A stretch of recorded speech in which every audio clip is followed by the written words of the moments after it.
Hi, welcome back to Reddit Stories. I'm Shane. I'm Shane. I'm Shane. I'm Shane. And today's theme. Am I the asshole for telling my friend to stop flaunting her money and calling her a gold digger? Okay. Maybe. I, a 39-year-old woman, have been BFFs with Jill, 40, since we were in high school.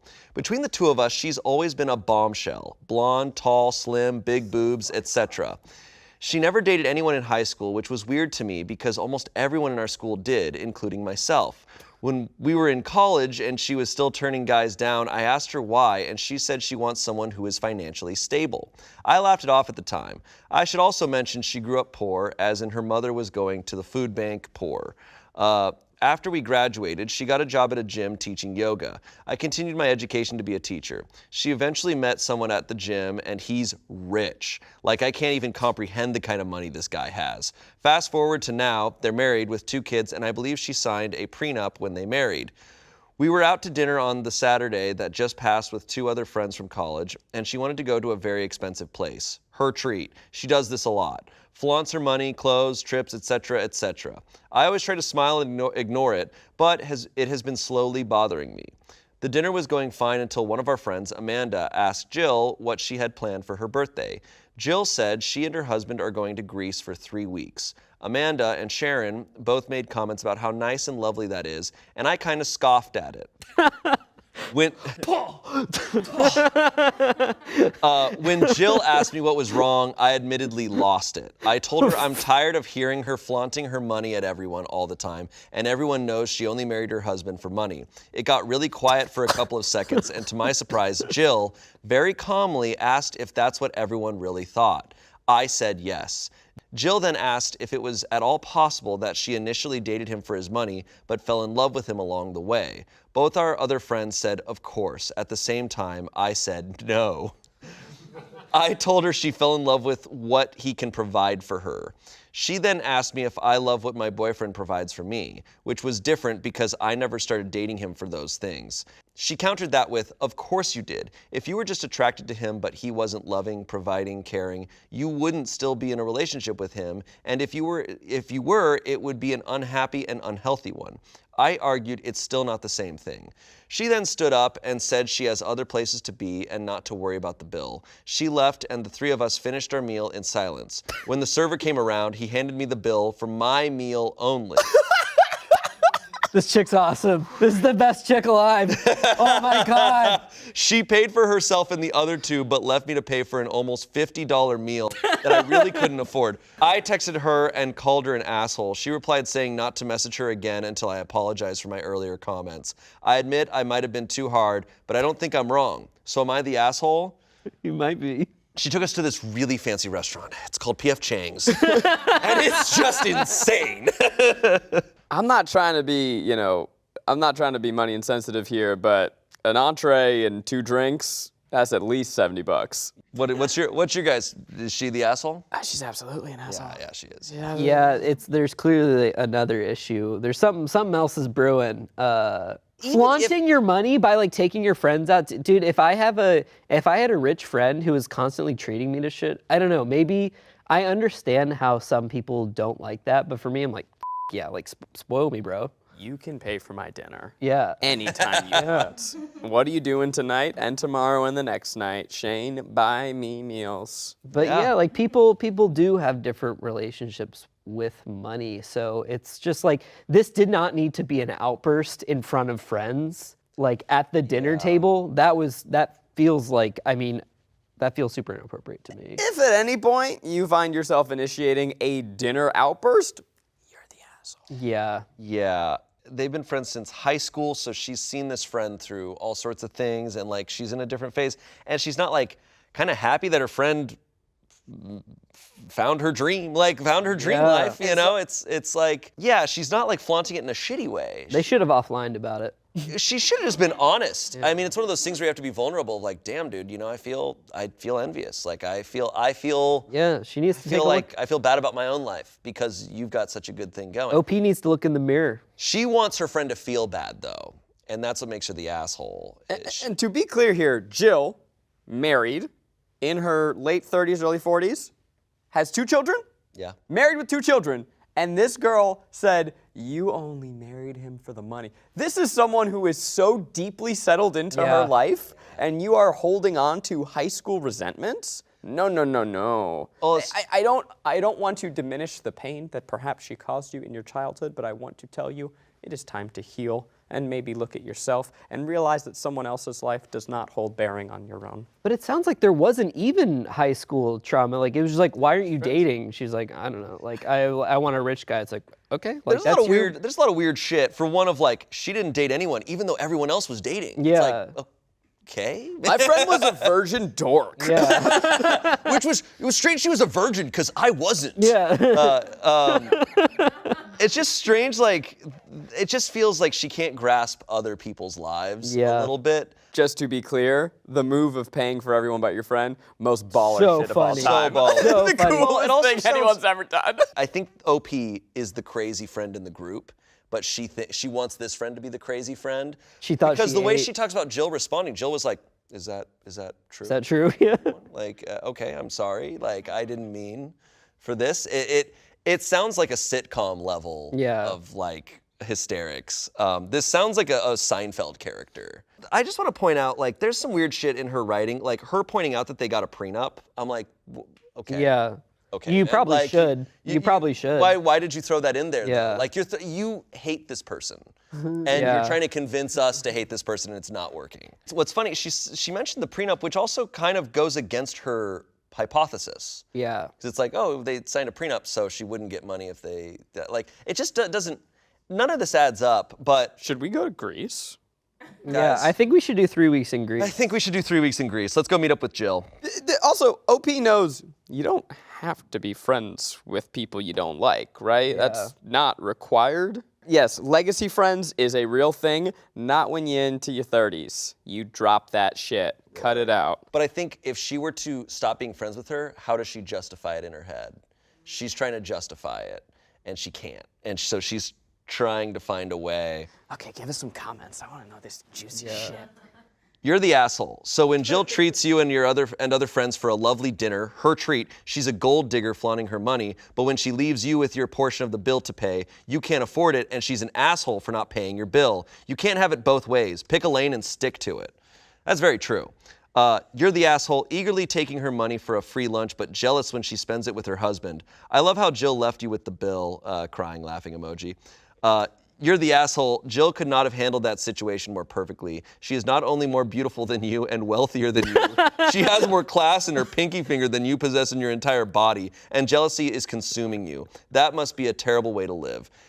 Yeah, I didn't think of that element. She probably, like, this friend, she mentions, like, oh, she was always so beautiful and, like, perfect. So she was like, but I have some sort of standing over you. I think she's jealous of the husband. I think she's in love with Jill. Whoa. Fuck it. Print it. Jennifer's body situation. Yeah, exactly.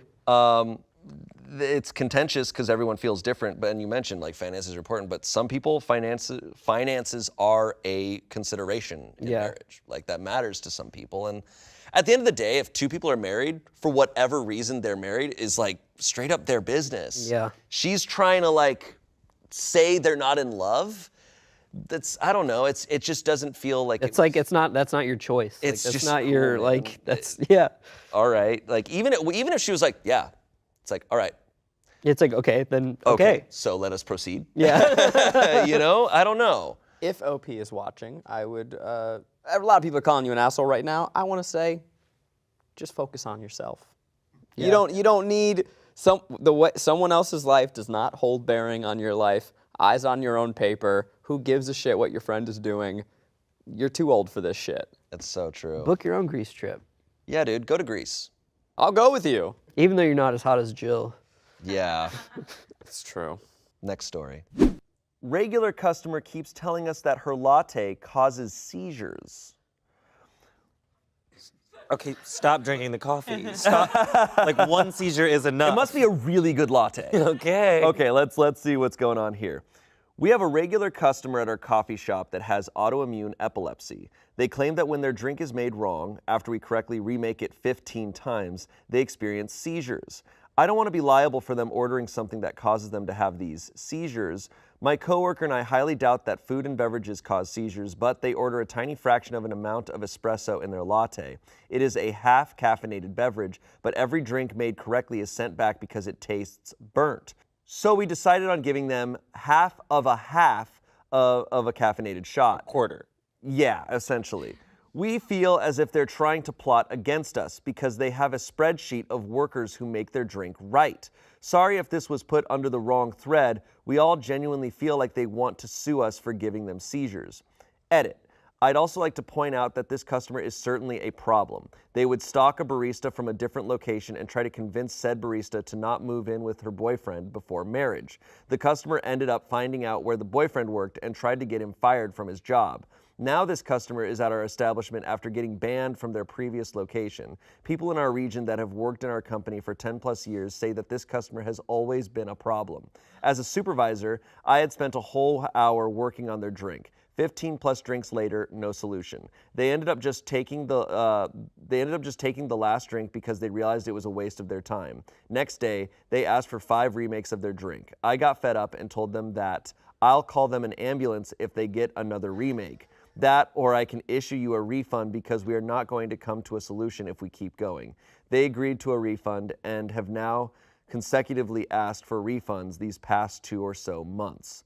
So, quick note about this. We don't know this person's medical history, nor do we know where this story is based. And, laws, whenever it comes to legal advice, laws depend on where you live. Usually in legal advice posts, they state what state they're in, because that affects the advice that people give. We're not here to give legal advice because we're not, we don't know. Lawyers. Yeah.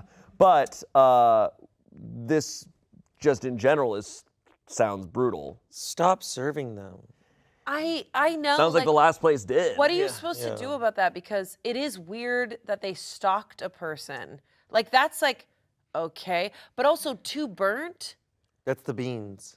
Yes, no, I know. But like, how did that correlate to you having a seizure? Yeah. Does that mean like too burnt means too much espresso This person for needs this to get a person? life. Like, Yeah, I don't know what's going on there. Yeah, this sounds like extreme behavior. The stalking stuff is It's like, way too much. dude, oh my God. Like, who cares about the remaking of the drink at that point? We're talking about something Also, else the here. spreadsheet. The spreadsheet was I the would biggest red flag, honestly. I would not Forget wanna the be- stalking, the spreadsheet. Spreadsheet. This person sounds, frankly, lonely. And they're just obsessed, and like this is their spot, and this is the most human interaction they have. To be honest, when that's exactly what I think it is. I think that they're lonely and this is how they want to have interaction. When I worked at Dunkin' Donuts back in the day, there was a woman who had so much sunscreen on her face, and she would be there my entire shift, like start to finish, and she would always come up and complain about her coffee, and she was like, Oh. At Dunkin' Donuts. at Dunkin' Donuts, she would say that it I was expect craft coffee. She would say that it was burnt, and I was like 15 years old, so I was like, oh, I want to make this woman happy. She would never, ever tip, but she was always there every shift, and finally my manager was like, we can't keep remaking her coffee. Yeah. She's just here every day. Yeah. First in, like last out. You gotta set healthy boundaries. Yeah. Yeah, I She mean, just needed a friend. as I said, the medical aspect, we don't know. We don't know these people. But I do think for a lot of people who ask to have drinks remade very consistently, I can't help but think it's a little bit of a high they get. Yeah. Like from a little bit of power. It's the pickles guy from SpongeBob. Wow. Who's that? There's no pickles on my sandwich. Yuck, yuck, yuck. Comments here. Not a lawyer, but I have epilepsy. It makes absolutely no sense why someone would risk a seizure over a coffee drink not being prepared properly. Correct. Taste and smell alone is no indicator if a food or drink will trigger a seizure. If the customer's seizures are triggered so easily, they should take proper precautions. Someone responded to that saying, 100%. I also have epilepsy and avoid anything that can trigger me like the plague. The only way she could tell if the drink is wrong is by tasting it, which could cause a seizure. There's no way I'd risk that. And I'd say most people with epilepsy would have similar sentiments. Someone else said, sometimes you have to fire the customer. Someone said three remakes. You get 3. After the third one, it's I'm terribly sorry, but we're unable to accommodate you, and here's a Yes. refund. Boom. Please leave. 15 plus lattes is them just straight up f***ing with you. What a terrible tool. 3. Three. No. Two. You get one. You get the first one. You get the remake. Nope. This is what we've given you. This is the try again. We're not trying 3 times. Sorry. This is someone, same. Also, my favorite thing to do is when you have the person that always asks for a remake. You know what I started doing after a while? I'd be like, oh my God, you're so right, I'll remake it. And I go in the corner, yep. and I shake it, and I give it right back. And I'm like, here you go. And they're like, so much better. Yeah. We've had that. I've done that. I've done that. We've I had pull that stories like bullshit that. too. Well, it's true. It's Because they just get it's in their head. exactly. 15 sips, you're They done with your took coffee. 15 sips Yeah. of 15 lattes. They've drank so much coffee just now. Epilepsy. I'm sorry. But I agree with these comments of if you have a very serious medical condition that could be triggered by Yeah. a coffee, Stop I would not. drinking I wouldn't coffee. trust a barista. Don't risk it. A barista's not a doctor. And No. that's really scary to have epilepsy because there's so many things that can trigger it, especially like movies nowadays with like the flashing. But I feel like if maybe just like, yeah, don't, Yes. just Yeah. don't. Yeah, and the Just don't. responsibility of like movies and stuff is to let you know, hey, there's stuff in this. But you are going to a coffee shop, you know there's caffeine in it. Yeah. They're telling you the amount that they're giving you.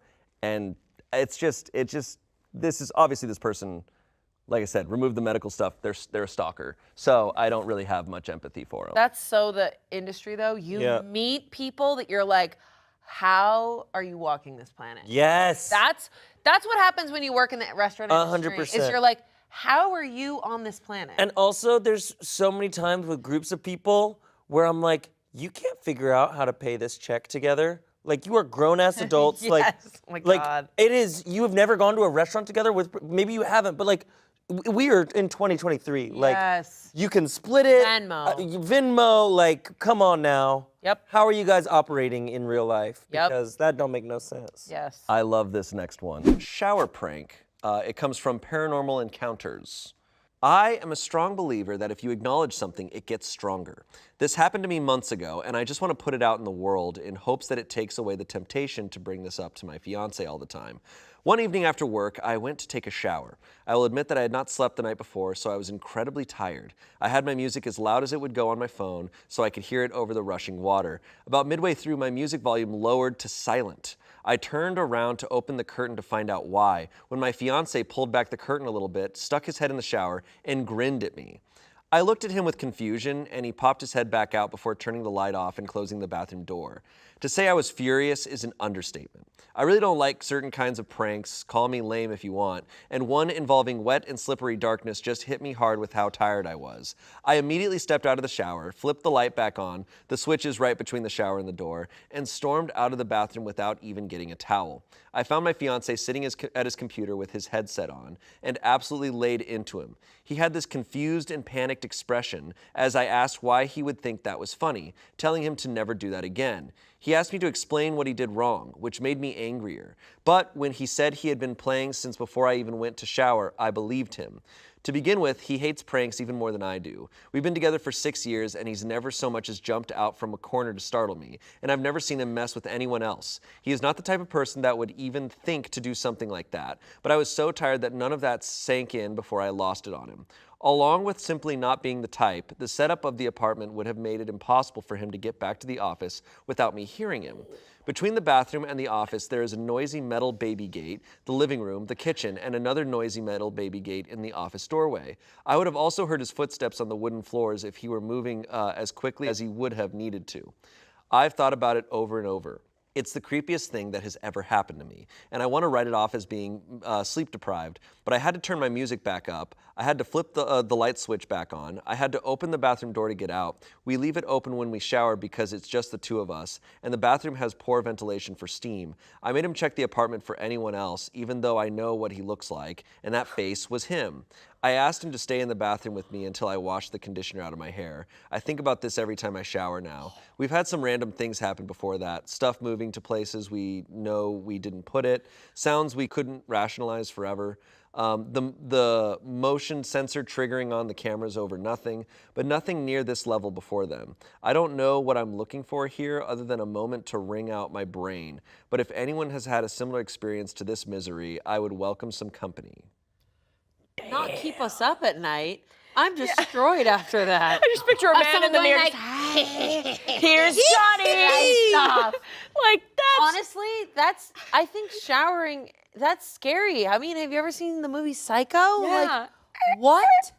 that's crazy. You got a haunted house, miss. Also, baby gates. They have a lot of baby gates. They're not allowed baby gates, but Do you have a baby? The level, yeah, they never mention a baby, which is almost makes them scarier than Yeah. whatever demon is in their house. Yeah, I also like how there's multiple levels of baby gates, like Yeah. Area 51 for their baby. There's a swipe card. Yeah, we have high security because our baby is. Maybe it was the baby. Yeah. was it the baby just going like, Right? Looks just That's the dad, has the exact crazy. dad's face. That's terrifying. scary. Super scary. What are your initial impressions on what that would be? Do you think it's a ghost? What's hard is that if she was sleep deprived, fine. But if she has to turn on her phone Yeah. and turn the light back on, yeah. those And the things door. did. It's like so many things where it's like, okay, probably I don't there's know. something paranormal going on. I'm of the belief of like, look, if we can only assume that they're telling the truth. There's Yeah. the added element of, I'm being honest here, as a skeptic, Yeah. when I read these types of stories on Reddit, my initial impression is always like, well, I don't know who this person is, and Yeah. they could just write a story and Embellish. get karma, and that's. So But Yeah. taking it as it is, and we hear this is not some insane story. I've never heard anything Yeah. like it. Yeah.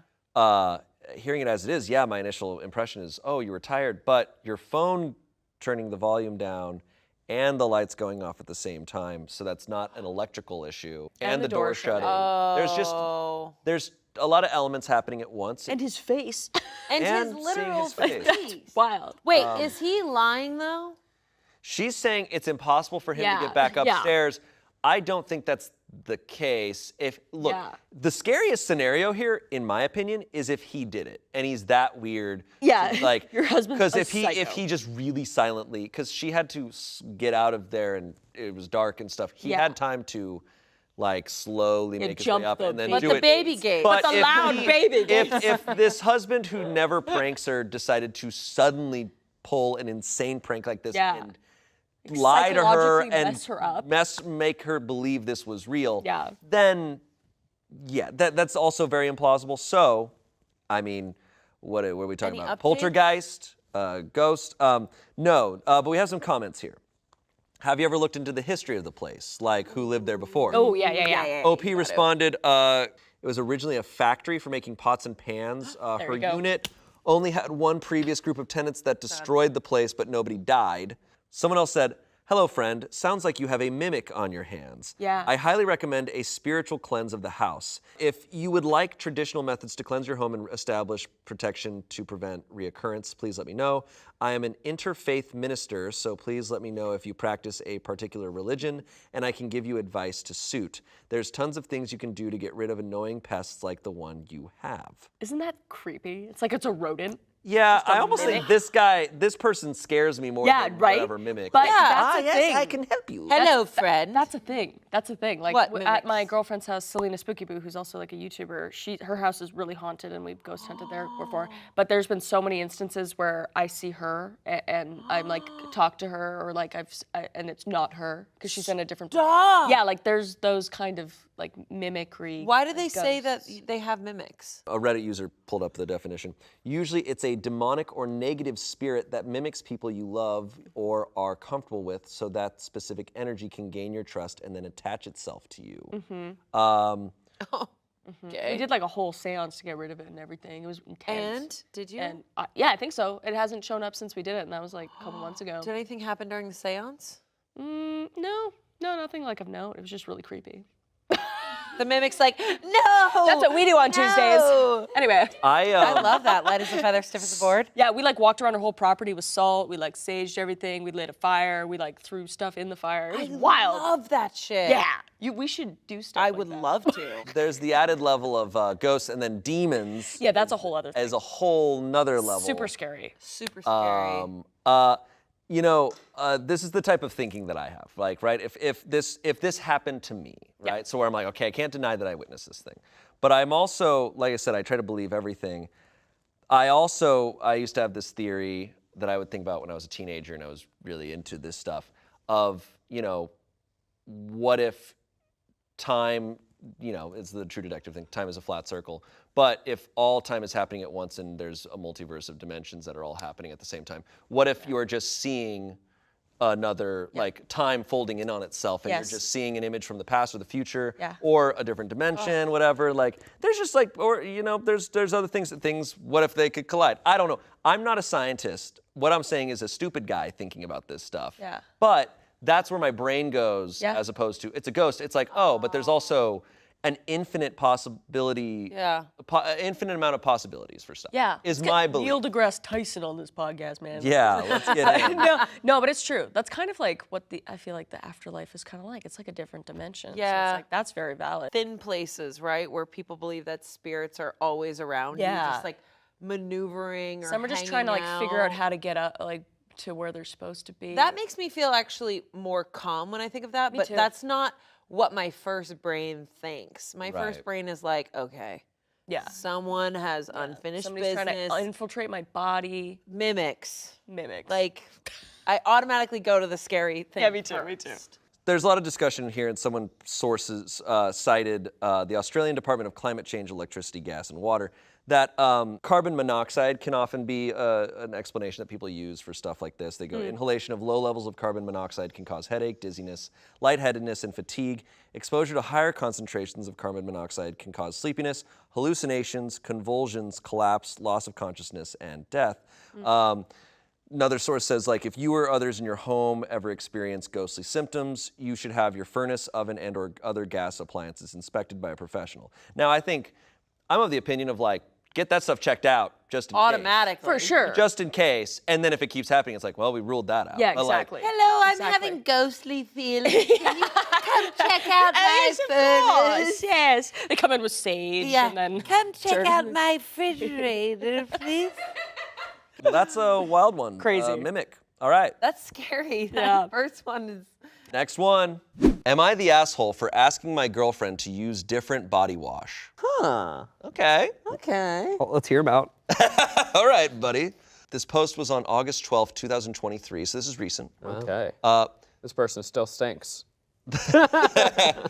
The main thrust of this post is, I am allergic to nuts and my girlfriend's body wash contains almond oil. It isn't life-threatening for me to come in contact with it, but it does cause hives. I asked my girlfriend, Jess, to change the body wash she uses as I am getting hives from residue of her body wash in the shower.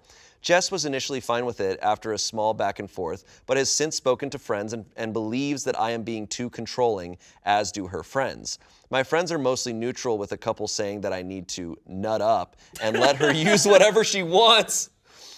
Okay, a little bit of added context is that we recently decided we wanted to move in together and decided to do a trial run, as Jess still lives with her parents and I rent my own place. So it's easy enough for her to move in with me for a few months to see if living together full-time works for us.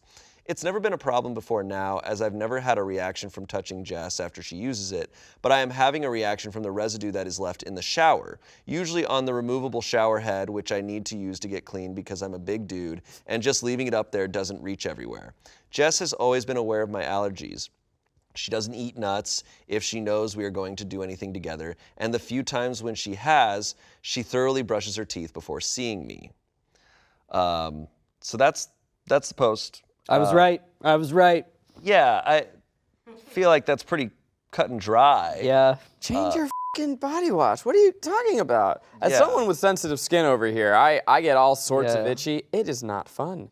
Yeah. Like, hey, I'm allergic to that. It's like, oh, you're being really controlling right now. Stop. You're being really f***ed up. It's like, no, you know, it's the thing where people kind of weaponize these, like, therapy terms or what. I mean, it's not to that extent, but it's like, this is not controlling. This is like, you know, a relationship, you know, you have to make concessions. Like, you're not always going to align on things. And sometimes, especially if you're going to live together, it's like, hey, I'm allergic to this. It's like, okay. Are people fucking insane? Yeah, like- what are you talking Yeah. about? Why are we Yeah. having this conversation? Change your goddamn body wash. It's Yeah. making me itchy. Yeah. Okay, I have hives on my body. There are 8,000 body washes in the world. Counterpoint, I'm sorry almond- that you yeah. can't smell like fucking nuts. Al- Okay, almond oil- Change almond oil your smells pretty goddamn good. body wash. I have hives on my body. If I have the wrong detergent in my bed sheets or in my shirt, my armpits get red and they crack and it hurts and it's itchy and it's not fun. If I drink the wrong thing, I shit for days, okay? Allergies are serious and they're not fun. I'm not doing this because I'm trying to control you. I'm doing this because my body hates me. Evolution should have weeded me out. I'm a weak person. You need to help me out. I'm a wounded little baby bird. Fucking protect me. Oh my God, go to hell. So I think we know Am how I the Zach asshole? feels. No, Yeah. no. And the consensus is? So my theory, because he talks about like when he first brought it up to her, there was a bit of a back and forth. Yeah. And then she went, so it sounds like she was hesitant from the get-go.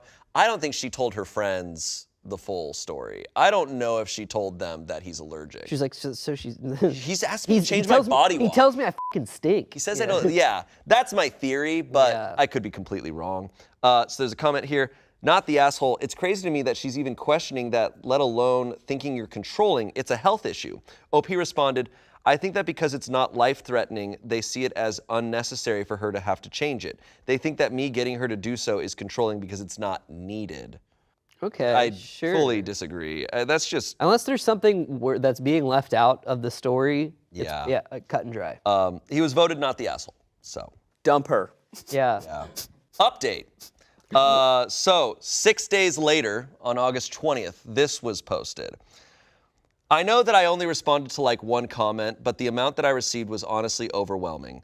So thank you to everyone who responded. I did read all of them. I thought I'd post this update to tell you guys what happened and explain a little bit of why I made the initial post. For those who are wondering about ages, I'm 21 and Jess is 25. My friends hover around my age and hers hover around her age. I wish I could come back and say that I had seen my own value and got myself out of the relationship, but the truth is that Jess broke up with me 2 days after the post. I was still thinking, and she asked to meet up to discuss things. I went in hoping for the best, but was met by her telling me that it wasn't working, and she didn't see a future for us where we're both happy. That hurt a lot.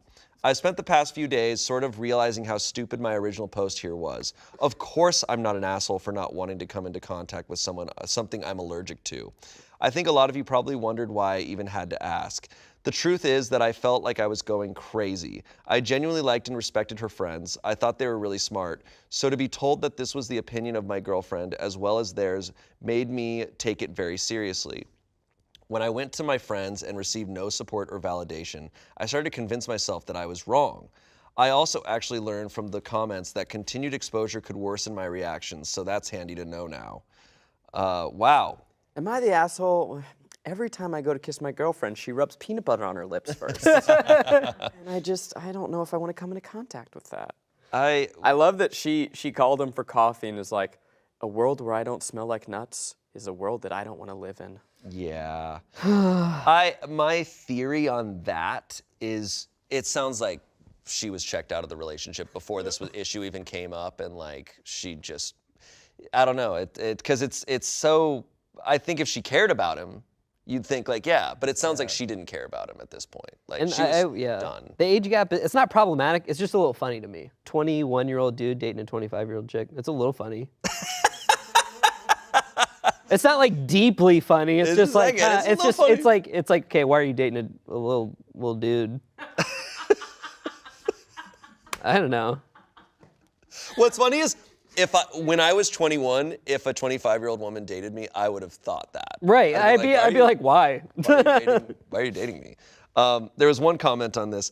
This dude dodged a bullet. I can't imagine not wanting to fix something easy to prevent someone else from having negative health effects. The fact that she went as far as to call him controlling is crazy. I feel for the next dude she treats terribly.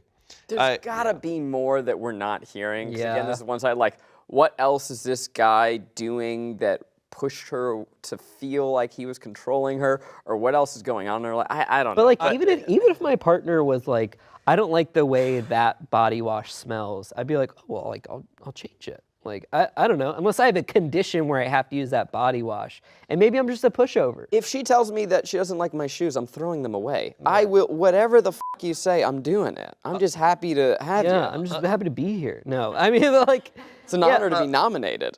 if it's like an easy pivot, like, Yeah. Another element is they recently moved in together. Yeah, they're doing like a trial run of moving in together. Which and smart. I do think for relationships, it can like make or break super fast. She might have just been not fed up that he's doing anything wrong, but she's fed up because they have very different living situations.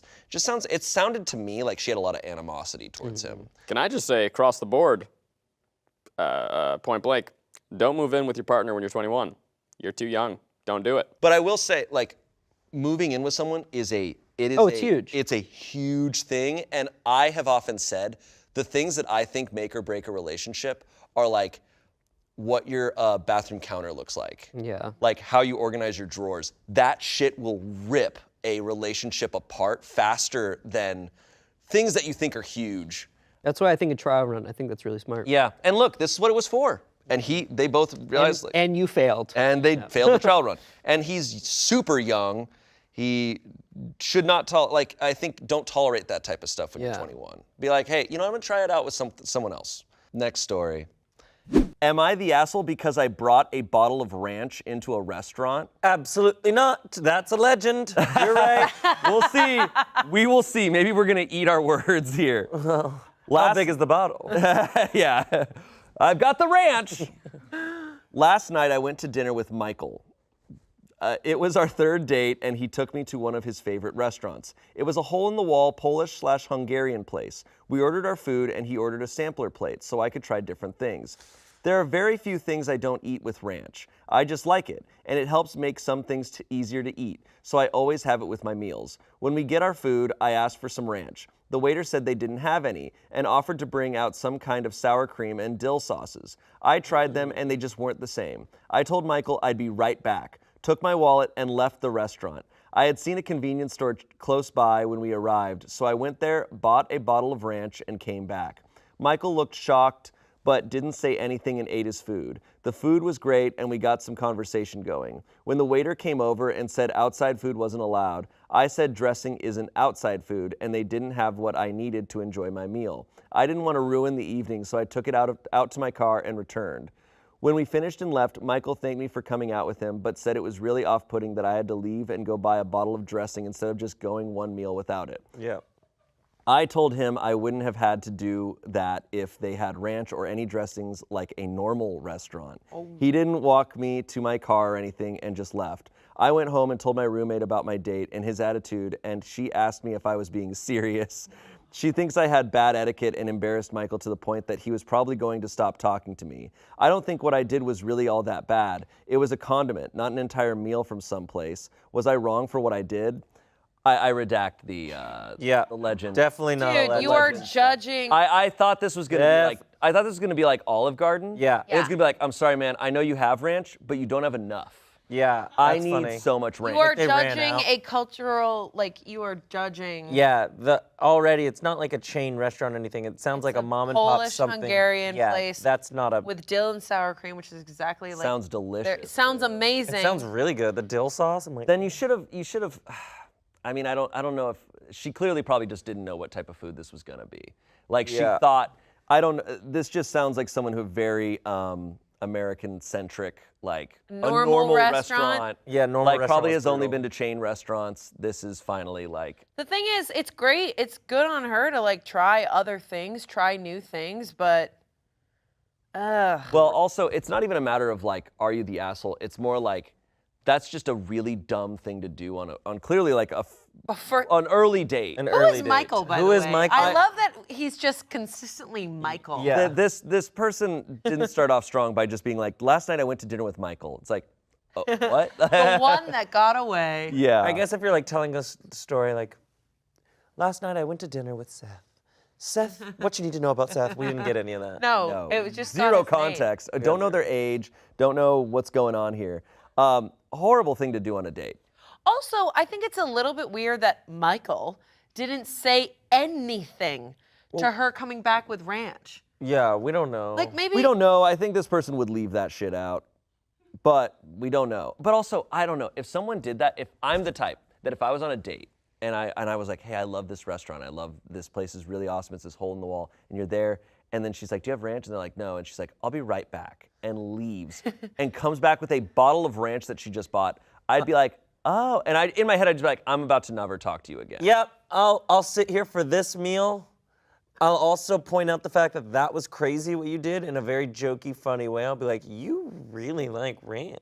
I'm like, I hope you like me as much. Because it's one thing to be like, I really have a hard time with maybe the texture of a said food or something. But to be like, I can't eat something without ranch is so intense. I guess I'm like, Because maybe- ranch doesn't I feel like even I have need to, that like- much flavor. No, it doesn't. I feel like I need to solve it. I feel like I would have to be like, really? He's really You curious. really went out and got ranch?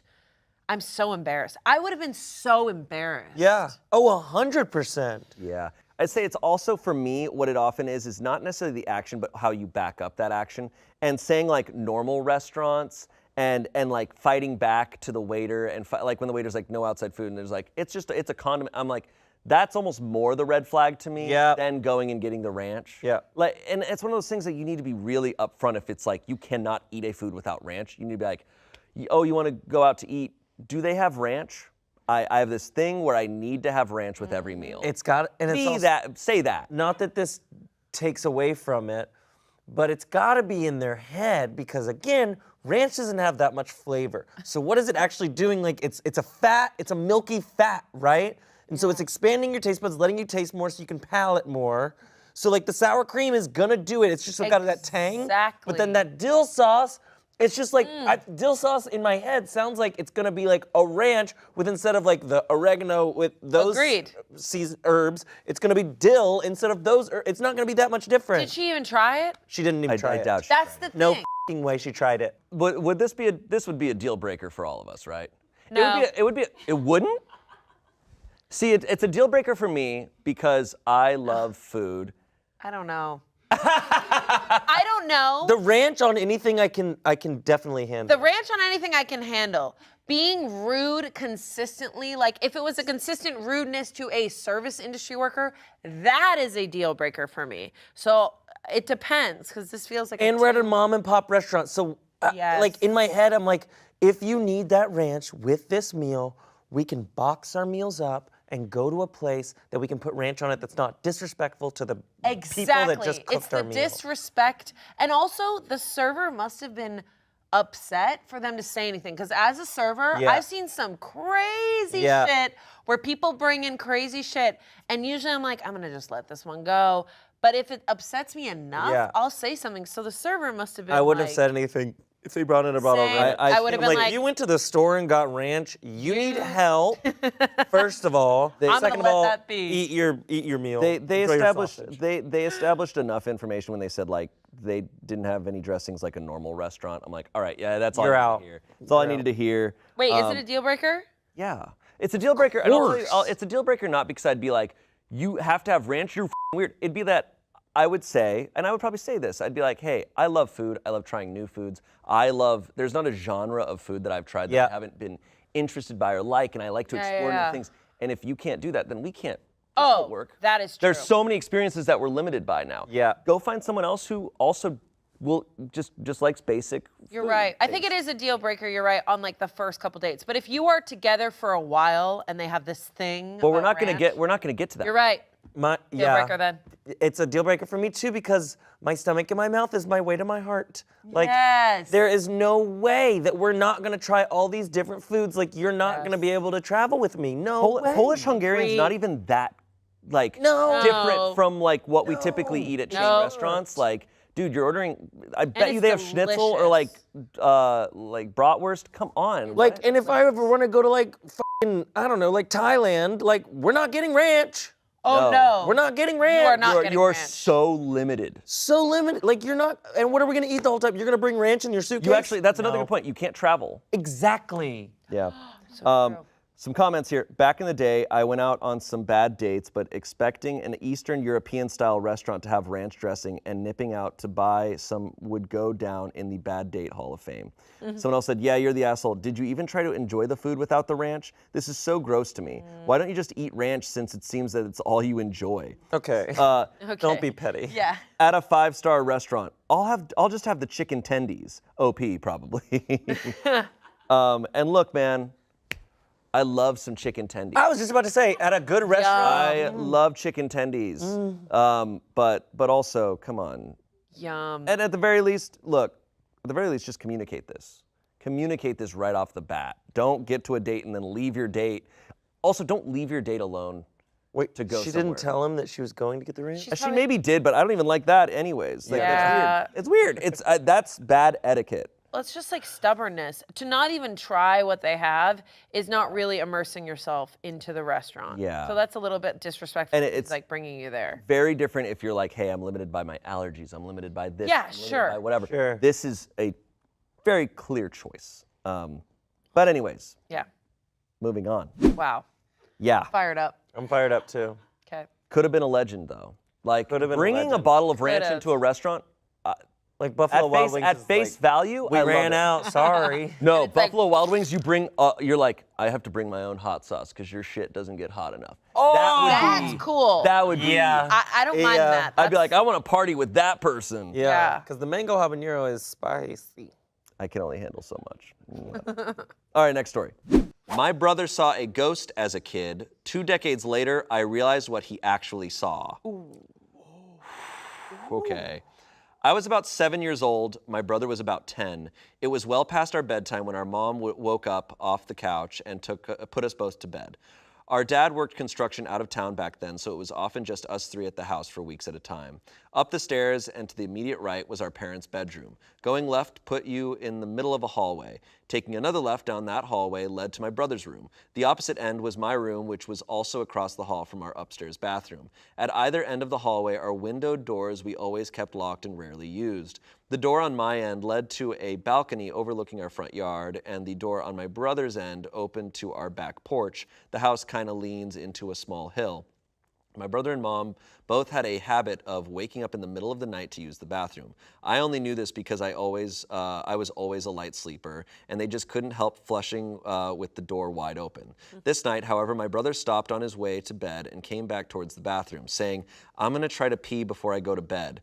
The past few nights, I've been too afraid to walk to the bathroom. I keep seeing a man wearing stripes at the end of the hallway. I don't know if my mom wrote it off as my brother telling ghost stories to try to scare me, or if she was already half asleep and didn't catch it, but she didn't react at all to my brother's confession. I, on the other hand, was terrified by it. The fear of seeing a ghost like that at the end of the hallway or through the windows is the reason I started running from the stairs to my bedroom at night. Years later, when I was about 18, my mom and I were having a conversation in her car about a dog we had for a very short time when I was little. We were sharing stories about Max's tendency towards destroying my shoes and other unruly behaviors when my mom blurted out, "Do you remember that time I opened the front door for the cops and Max ran inside to the kitchen and started tearing open the big bag of dog food we had?" This really caught me by surprise because in all the years I lived in that house, we never once called the cops, parenthesis, gun owner family in a quiet rural West Virginia neighborhood, etc.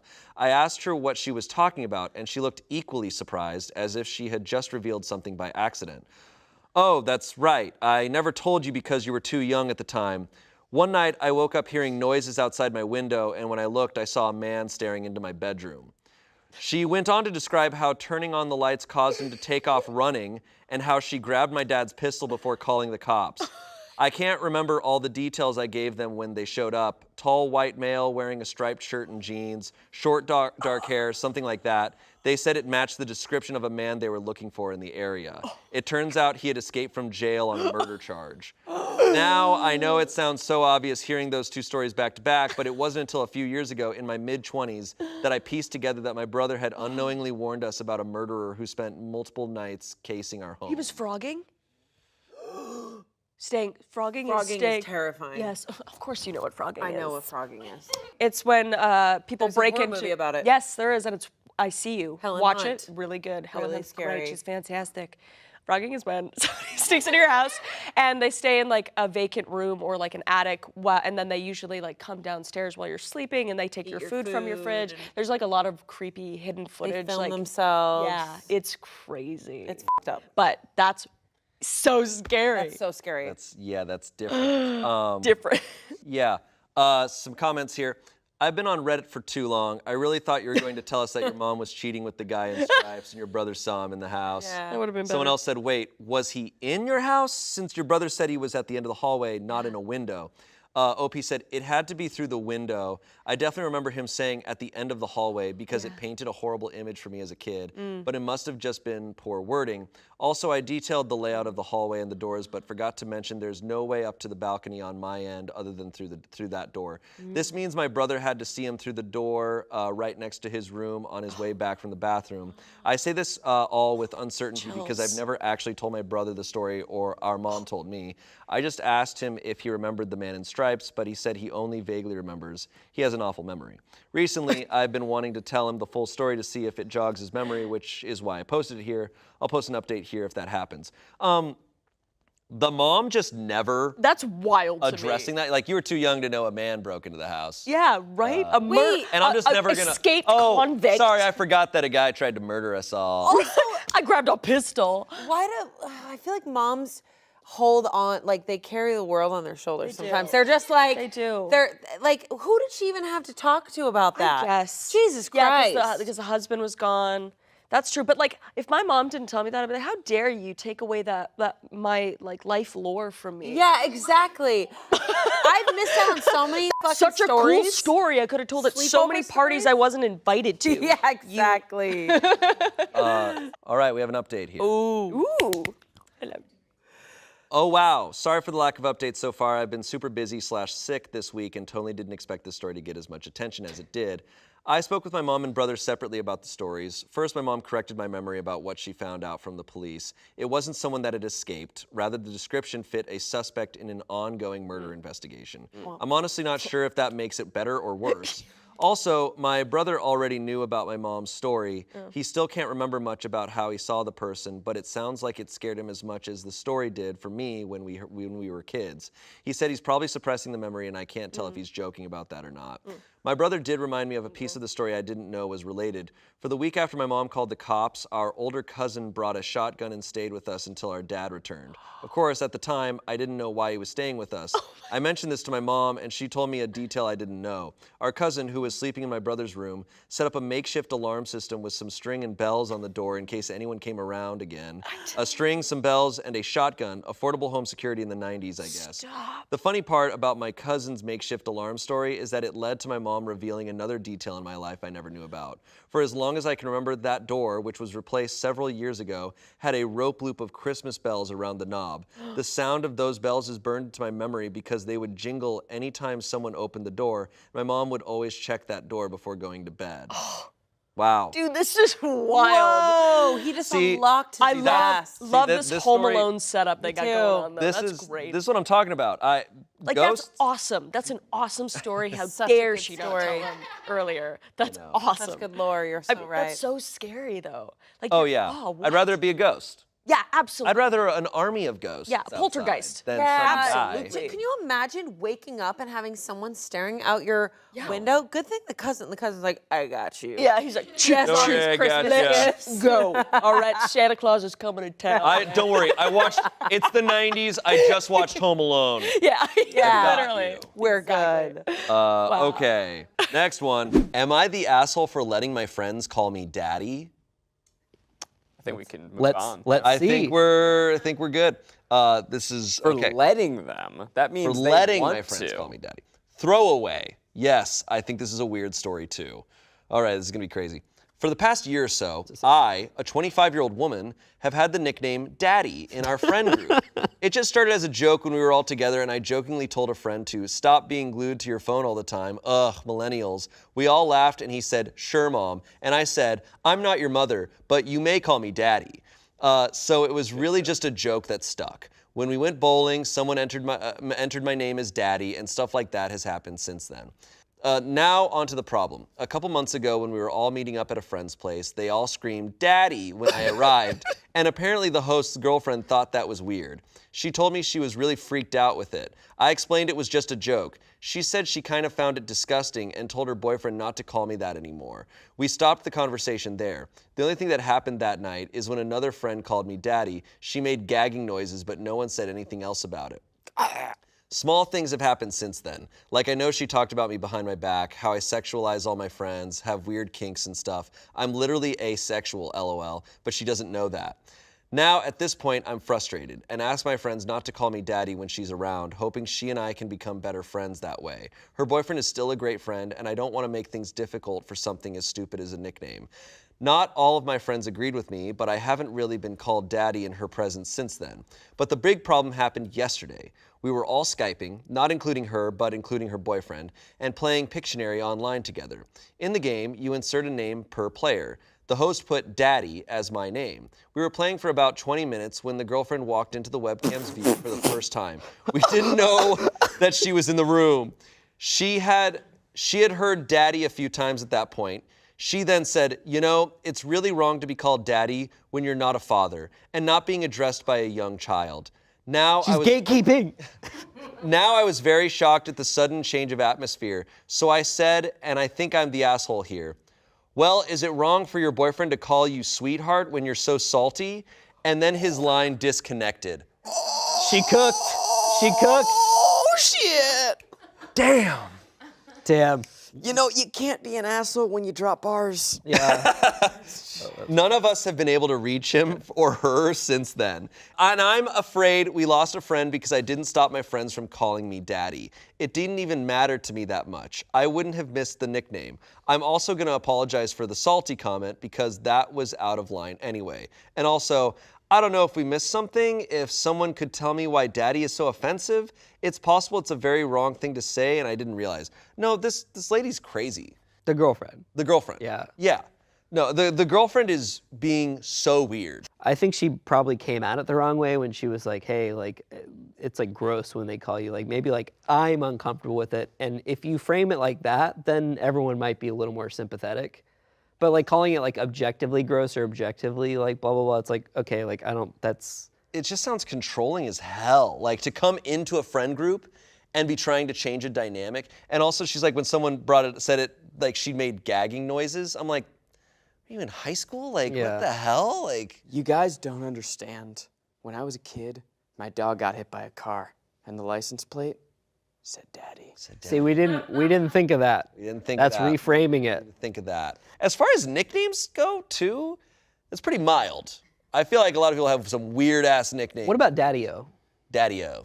That's cool. I might draw the line at Daddy-O. You know, some people have like problem with moist, right? So I'm trying to think like if the nickname was "Hey Moisty" and she was like, you know, like maybe she just has some weird. But that's fine if she's like, hey, I don't want to. There's a better way to go about But it. no, but they're having a Skype call. Yeah. Where they're just them and she comes into it. I just think this is super. What if she's trying to mix things up in the bedroom? She's starting to call her boyfriend Daddy, and then enter this person whose nickname time is she Daddy, hears it. and Ruining she's like, it for him. I can't. She's ruining it for him. She's ruining the daddy dynamic. I'm curious, you know, because she said like small things have happened since then. Like I know she talked about me behind my back, how I sexualize all my friends, have weird kinks and stuff. That's weird. I'm literally asexual, but she doesn't know that. I think she's. Yeah, I that's think like this so you're woman's a bad person. Yeah, you're making this, shit up. This girlfriend is a bad person. I think for the sake of the friendship, it sounds like the original poster is going about this very maturely. I think let's call them Daddy. Sure. Yeah, Daddy. Daddy's being very mature about this, and Daddy's being very mature, kitten. is my name Kitten? I don't know. Yeah. I like Kitten that. would be where maybe I'd be like, all right, this is a little strange. Whatever. But you guys do your thing.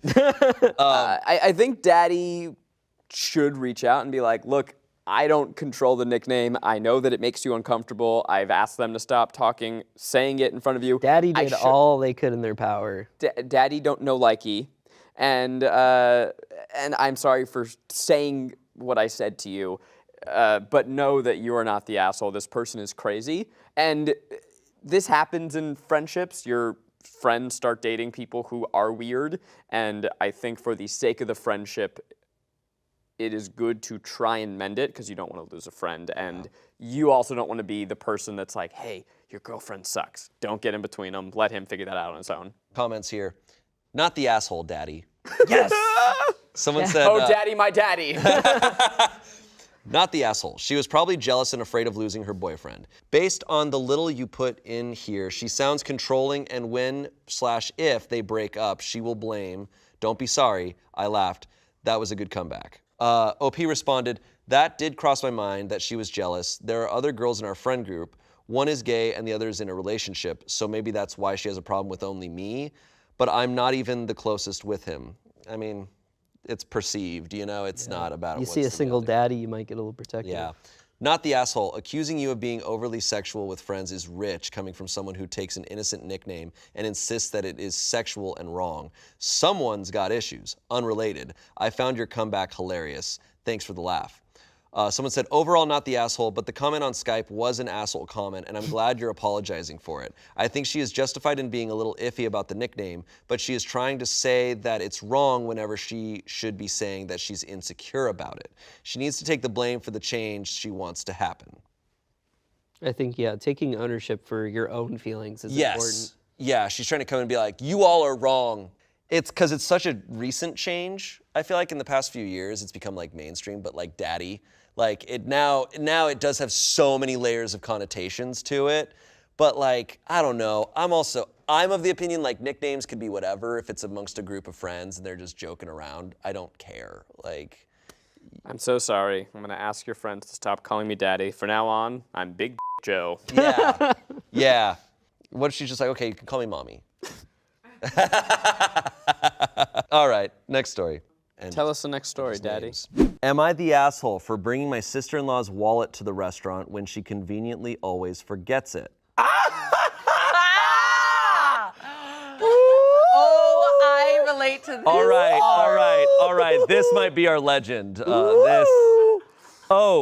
This wallet? Yes! Your Honor, my sister-in-law. In a top hat? Okay, this 28-year-old woman, her sister-in-law Amy, who's 26, always comes to visit from out of town. She stays with us instead of a hotel and always wants to go to expensive restaurants. She always conveniently forgets her wallet or comes up with some excuse as to why she can't pay her share. She has implied that since I make much more money than her, I should be the one to pay. No, not that my husband should pay, but me specifically. I do make a fair amount of money, but not so much that I can treat someone every time they come into town. Nonetheless, in the past, I have just paid the bill and asked her to pay me back. She never has. She made a reservation at an extremely expensive restaurant last night, and before we left, I made it clear that I wouldn't be paying her bill. This is where I might be the asshole, and I'll admit I got this move straight from an episode of 2.5 Men. Awesome. Oh my God. I love it. You don't like it? I love it. As we were leaving, my husband and her went to the car. I pretended I forgot something and went back inside. I found her wallet sitting right on top of her suitcase. I put it in my purse and we went to the restaurant. When we were done eating, I asked for separate bills. She said, no, we need one bill because she forgot her wallet again. I reached my purse and said, this wallet? She was extremely furious. She said that I should not have touched or grabbed her wallet. So am I the asshole for taking her wallet and bringing it to the restaurant? Wait! Edit. Oh. Amy just called me. She saw this post and she yelled at me for bad-mouthing her on the internet. Honestly, I don't care. Amy, hopefully reading all these comments is a wake-up call for you. Whoa! Whoa, she just made it real awkward. Mad awkward. She made it real awkward. I feel bad for her She said husband. the price of this relationship is right here. Yeah. Her husband's just like, can you guys just get along? Not the asshole, but I would have probably done it differently because I would have been like, hey, I would have had a conversation. I would have been like, before we left, when we're getting in the car, if Is you it know, yeah. be like, you have everything? Keys, phone, wallet? Wallet? Oh, wait, you don't know, you forgot your wallet? Here, let's go She probably check would in have the been car. like, yeah. Well, she probably would have been like, yeah. Like, because you always forget your wallet. Yeah. Okay, Got you it? can Venmo me. I'll Venmo request That's you. also a thing too. But bringing she must have just been. I just also would be like, we're not going to an expensive restaurant. She said, how many times did she say that it has happened though? She said it's happened so many times. So many times, and that the sister-in-law made the reservation at the expensive restaurant. I'd be like, no, we're not going. Yeah, I don't done think with she's this. the asshole. Oh, why? I said, wait. Who paid for it? What happened? Oh yeah. So it sounds like, based on the comments here, that the sister-in-law still didn't pay because she was mad. This is one of those situations where I'm like, why do you keep letting this person do this? Also, the husband needs to get involved. That's his sister. Oh, it's his sister. It's his You're right. sister. Yeah, he's just kind of there. Like, get involved. You know? Yeah, not the husband paying, me specifically paying. Also, they should have come to it together. Maybe the husband and the wife should have been like, she probably just, but maybe if they both were like, here's your wallet. We found it, we brought it for you. Like, if they were gonna do that. I do think bringing the wallet is kind of like. Look, she fought fire with fire there, but it's also weird that the sister-in-law is making her pay. She said she's not asking that's what I was saying, not the that's brother. it's some weird shit. This is a weird person. Based on this story, I don't like them. This sounds like a bigger issue with the husband and his sister. And Yeah. I feel like the sister-in-law, the husband needs to set some fucking boundaries there, because the wife should not be in charge of taking care of the sister-in-law like that. Also, this wallet is the wrong line. That is the wrong What is the right line? The right line is, oh my God, I actually grabbed it for you. So true. I saw it on your suitcase and I grabbed it for Oh you. yeah. Oh, it was just sitting out on your suitcase in the car and I didn't want it to get stolen. Here it is. Or you could have, before you went to the restaurant, been like, hey, I need to go do the, hey, I saw your wallet still on your suitcase. You gonna go grab it really quickly? You want to go grab Yeah. Go grab it. We'll go together. Let's hold hands and go there. it? Comments here, not the asshole, definitely not an asshole, but you might be a legend. Not the asshole if she'd actually forgotten her wallet, she would have been grateful you remembered. Of course, we all know she never forgot it. You're already saving her hotel costs by allowing her to stay in your home. The least she should be doing is treating you to a meal out to thank you for hosting her. Not the asshole, and I love it. Not how I operate. When people come visit me, I'm paying for everything. Same. Honestly, same. I have luckily never, we've had a lot of stories like this of people kind of like making other people pay the bill. I've never dealt with it. I guess I've never gone to dinner with two big of assholes because I feel like splitting the bill has never been an argument whenever I've gone out. No, especially never. Especially That's with, what I'm talking well, about. especially with Venmo now, like, and stuff like that. It's so easy. Well, I think if you go with people who's been in the service industry, you don't make it a thing because you're like, we are not splitting this 17 ways. I don't know. I'm a giver, and I will. Most of the time, if people are visiting me, I'm gonna pay the bill before you even see the bill. Correct. The waiter already has the card, and that's my expectation. I don't expect you to pay, and when I'm visiting, I don't expect you to pay for me. I agree completely. And if your mother is visiting, I am taking care. Oh, absolutely. My husband and I are taking care of the bill. Absolutely. Even if she gets pissed. Yeah. I'm of the mindset whenever I go like out to dinner with people that I'm like, I need to prepare to be responsible for myself. Like no matter what. Yep, And I 100%. just need to be in that mindset, and I can be pleasantly surprised if someone's like, hey, I got this. Yeah. But do not go with that expectation. That is how you're going to ruin friendships. I- You will ruin relationships with that mindset. And you're gonna be so much happier if you're prepared to do the whole bill. And I'm not super well off. I'm not like rolling in dough. Yeah. And sometimes it'll like put me out. Maybe I don't know how many people are at this dinner. Just be prepared. That worst case scenario, I'm gonna have to cover the bill. Or if you go with Correct. Because I do not want to be in a situation where we can't cover the bill. Where it's So like, I'm I only got an iced tea. Yeah. I mean, I understand that. But I get it too, Oof. but I'm just Or- ready or- to do it, and just in case. You have that- saves so many relationships. If you have that mindset, you can then communicate beforehand of like, hey, I can't afford to go to this place. Boom. And then it's like, hey, we'll figure it out. Boom. Then it's like you've communicated it. It's- But it's waiting till the bill to then go, well, I was expecting you to get it. She's clearly very Bullshit. manipulative, and she clearly feels she's using her brother and sister-in-law as like mommy daddy right now. Like, she's put them in that role. Yeah. And it's that honestly, it's up to the brother to set a freaking boundary. Communication. But if he can't, then it's up to, unfortunately, the wife to set a boundary and be like, I'm so sorry, you can't stay with us right now. Yeah. You have to get a hotel room. To go back on what I just said, she said she is not paying for the meal before the meal started. She established it. She established that, and she was like, you still want to go. You made this reservation, and I am not paying for it. No, yeah, this person full on. That's f***ed up. Fucked up. All right, next story. Sleepwalking roommate. Oh, I had one I of can those. relate. And the twist is they don't have a love that. roommate. Watch that. Okay. I recently acquired a new roommate. Acquired. Acquired? Yeah. Okay. Okay, freak. Are they tied up in your basement? acquired a new roommate. Okay.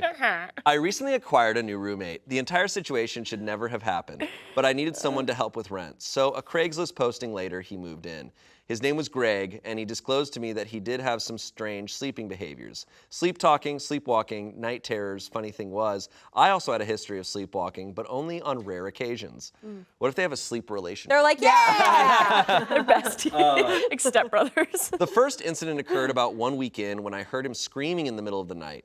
Since we both slept in separate rooms on different sides of the house, the screams sounded distant, but enough to scare me so much that I ran to check on him. As I got closer to his bedroom, he stopped screaming, so I just went back to bed. For the next month, he had no issues. I noticed he had no friends or family that would visit, and I never saw or heard him on the phone or texting. Then, another random night, Greg started screaming. Same thing. I got up and started going to his room, but he'd stopped. Then one night, I was awoken by screaming in my bedroom. Oh. I couldn't see anything in the panic, so I turned on the bedside lamp, and he was at the foot of my bed wearing some sleeping clothes, athletic shorts, and a t-shirt. It scared me. So I started screaming and woke him up. He apologized and went back to bed. No. Then the scariest thing happened.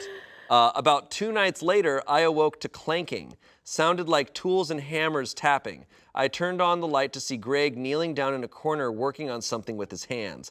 A few seconds after turning the light on, Greg froze, then slowly turned his upper body around and stared blankly at me while I laid in bed. I was beyond creeped out, so I slowly slid out of bed and left the house. After sleeping in my truck down the road in an empty church parking lot, I returned to the house at about 8 in the morning. Greg was gone. All of his belongings were gone. No sign of him anywhere. It was like he never lived there. I didn't know of any of his friends or family, so I had no one to call about him. Days turned to weeks, weeks into months. When the lease was up, I decided to move. One day, I was moving furniture out of my bedroom, and in the corner of the room where I had seen Greg kneeling down that night, I realized the floor vent for the air conditioning was loose. Inside the floor vent was an envelope with a ton of pictures of me sleeping. The pictures had handwritten dates and times written on the back of them. The only other item was a whittled down wooden broom handle brought to a point. I truly believe Greg was preparing to kill me that night, and he realized it. Maybe because it was the sleepwalking Greg that was going to do it, he left to save my life. It appears Greg had been coming to my room almost nightly and working on making the broom handle a stabbing weapon, and I never heard until the last night I saw him. I'm sorry. That was awesome. You said these stories weren't going to keep you up at night. Oh, that's Well, awesome. have you acquired a new roommate lately? Yeah, I got married, yo. I'm fucked. Dude, I'm gonna be single forever, man. Honestly, That's crazy. I sleepwalk and sleep talk and have night terrors, but mine have just been dumb. Like I'll be like, "Hello." Yeah, Like, right. Yeah. Well, you're not up, actually a Amanda. serial killer, so. Yeah. Wait. So Yeah, break So it his down. interpretation. There's two options. Is there's maybe a Greg. He Of course, thinks it's Greg. Sleeping Greg was But he's the serial killer? Sleeping Greg was doing all this stuff, or Or Greg it was is a saying cover. it's a cover, and so Greg was that is actually going to kill him. wild. I Like, think it's a cover. Yeah, it could I've be never a heard of cover. someone sleep taking photos and like writing down the dates and could- yeah, times and that's being so like, in oh, so depth. this is Nathan asleep on January Yeah. 5th at Yeah. I'm asleep right now. It could be like a Wait. sleepwalking, a split personality disorder thing that could be like crazy. This is like a really good movie. Yeah. Write it down. Yeah. Write it This is down. really scary. Yeah. So comments here. A lock on your bedroom door after the first incident would have been a good investment, closely followed by telling Greg to move out ASAP. Glad you survived. Recommend you avoid Craigslist when looking for a housemate in future. Greg. Commenter, someone here in the comments wrote a story. So this is a story within a story. I too have a sporadic sleepwalking episodes, but what was most terrifying for me was discovering how well I was able to convince my housemates I was awake. My worst episode involved sleep cooking. If you call microwave mac and cheese cooking. I apparently had some creepily convinced responses to people, including my closest friends, that questioned my groggy demeanor. They had already concluded that I was tired and affected by my nighttime medications, which are sedating. For one person, I gave the story that I was a little drunk. I wasn't. Considering our place was known as a party house, such a statement wasn't cause for alarm. I would never have even known this had happened if I didn't wake up with macaroni and cheese in my hair and a practically full bowl of congealed mac and cheese next to my bed the next morning. I obviously asked what the happened the night before and why I had mac and cheese in my hair, and that's how I discovered the above details. It's so scary to know that you can undertake complex tasks while totally asleep and have zero recollection of it. There were no corresponding dreams or anything. It is something that was never committed to my memory. When I hear stories like this, I feel for people like Greg, just as much as the OP. Greg's experience is not unlike the manifestation of my worst fears, although mine involved trying to drive while asleep and potentially killing someone. So I would constantly change where I kept my keys to prevent any rote behaviors. I gave my housemates warning that if I seem out of it, that even if I can talk coherently, they should try to direct me back to bed. I also asked them to ensure that I wasn't in possession of my keys if they noticed me in this state. If I was so freaked out by sleep cooking episode, I can't even imagine discovering that I was preparing to murder someone while asleep, with no conscious awareness of it. Coming to terms with that realization, and then trying to figure out what to do. I truly feel for both Greg and the OP. This must be beyond terrifying for all involved. Wow. I think he was a murderer. A question I have is murder during sleepwalking possible? Well, I guess according to crimetraveler.org, according to a study carried out in France in 2013, 58% of the 140 adult sleepwalkers studied displayed violent behavior during their sleep, with 31% of violent incidents being towards themselves and 46% towards their partner sleeping next to them. The study carried out by researchers at the Sleep Disorders Center, Hospital Guy de Chauliac in Montpellier, also found that those who started sleepwalking at a young age had a higher frequency of violent behaviors causing injuries, and that violent behavior during sleep was often accompanied by sleep terrors, also known as homicidal somnambulism. This occurrence is thankfully very rare. However, it has happened with at least 68 cases of sleepwalking murder reaching a courtroom, leaving a jury the task of deciding whether a murder committed while asleep means criminal responsibility or for the unfortunate sleepwalker. So it sounds like most violent stuff is more like reactionary, it's like you're getting waked up or like that's it's like- not writing the dates. but not actual planned premeditated murder. Yeah, like I think he probably did sleepwalk. And I'm curious, of the 68 cases of sleepwalking murder, I've heard of that too. I've heard a case. But were it's those like somebody in bed like just beating the shit out of like like their husband or wife or whatever. Actually beating the shit out of them But, like- and then murdering. but them. not premeditated, Not- like, Nope. I whittled away at a thing. He's whittling in his sleep just. That is so creepy. But like also, but I think he did also sleepwalk because I think in part of the story, didn't he say like he woke up to him screaming, like just him screaming at him in bed, and then But he maybe woke that up was screaming? his. Maybe that was his. Or that's the setup, because cover?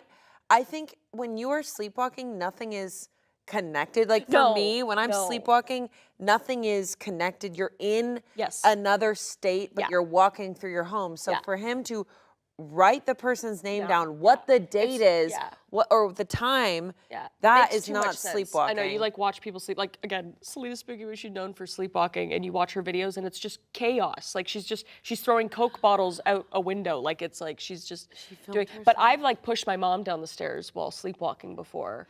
When I was like 10, not intentionally, but that's in a case where it's just like she's in the way and I'm Yeah, sleepwalking. you're trying and to- I didn't wanna. You heard her. She was okay, it's fine. I love my mom.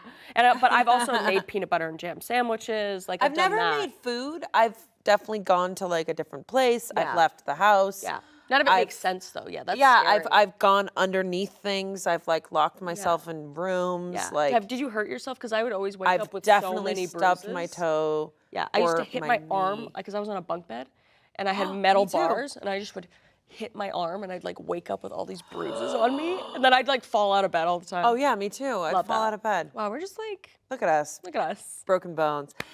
Shane, you too? Yeah.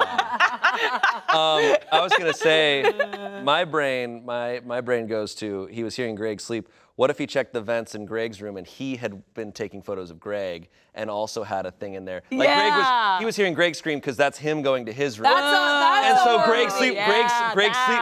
What if Greg's sleepwalking self was like, I gotta kill him before he kills me? Yeah. But I gotta plan. So like, Crisscross.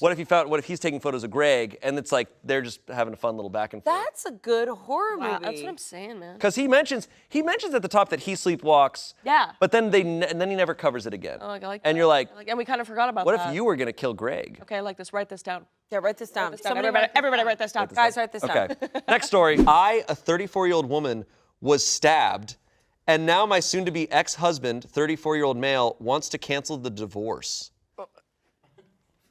What's going on, man? I was stabbed, and he You wants. just called out that this was going to be a stabbing story. I also want to point that out. I talk about stabbing a lot. Okay. I, a 34-year-old woman, was stabbed, and now my soon-to-be ex-husband, 34-year-old man, wants to cancel the divorce. I think I need a little more info. Okay, here we go. It's like a pity. I'm like, oh, you've been stabbed. I can't. Okay, I get it. All right. My soon-to-be ex-husband and I had been married for 12 years. We got married at 22. About 4 months ago, he asked me for a divorce after confessing to me that he was having an affair and that he was in love with that person. At first, I took it badly, but I have always said that if there is a third person in a relationship, someone is left out. I also didn't want to waste my energy begging for something I know won't come back. Good for you. His mother got sick, and I had to take care of her at night since the lady is quite picky with other people. She always treated me badly, but I still took care of her. This delayed the divorce a bit. I guess they were using me as a nurse or babysitter, LOL. A month and a half ago, I was assaulted when I was going to work. I don't have a car. My husband always drove me, but he stopped after filing for divorce. I didn't have much with me, just my cell phone and about $10, so I was stabbed for not carrying much in your pockets. Latin American moment is what she put in parenthesis. No, I think that was kind of Shane talking No, about it. that He's is like, Shane wow, said it that. says Latin American here. moment. It's what it says here. My emergency contact was my husband and the whole thing. He now doesn't want a divorce since he says that this altercation opened his eyes and that he really can't imagine a life without me. It was going to be an uncontested divorce since this type of divorce is totally free in my country and I'm stingy enough to not want to pay a lawyer's fees. But now he doesn't want a divorce. I'm living with my mother and my soon-to-be ex-husband comes every day to screw up my existence. What do I do to get rid of it? I already made it clear to him that I don't want anything from him. Besides, I already hired a lawyer to advise me, but he says it's taking too long because he doesn't want a divorce. Interesting. So she got robbed and stabbed, and now he's suddenly like, oh my God, you almost died. I actually want to be with you. Stab him back. The Yeah, husband or the robber? Both. Anyone. Okay, there's some comments here. OP said, LATAM moment, that is Latin American moment. Things that happen in Spanish-speaking countries or third world countries, LOL. When they assault you, they're supposed to take what you are carrying and simply leave, whether it is a lot or a little. In Latin America, sometimes people who don't have much to steal are stabbed or attacked for the simple fact of not having much. I don't know if that happens in other first world countries, LOL. It implies that you are being stabbed for taking up the attacker's time with your poverty. Crying, laughing emojis. Damn. This happened yesterday. She's like, ugh, am I right? Hashtag relatable. Holy crap. Hey, we all cope in our own ways. She's a tank.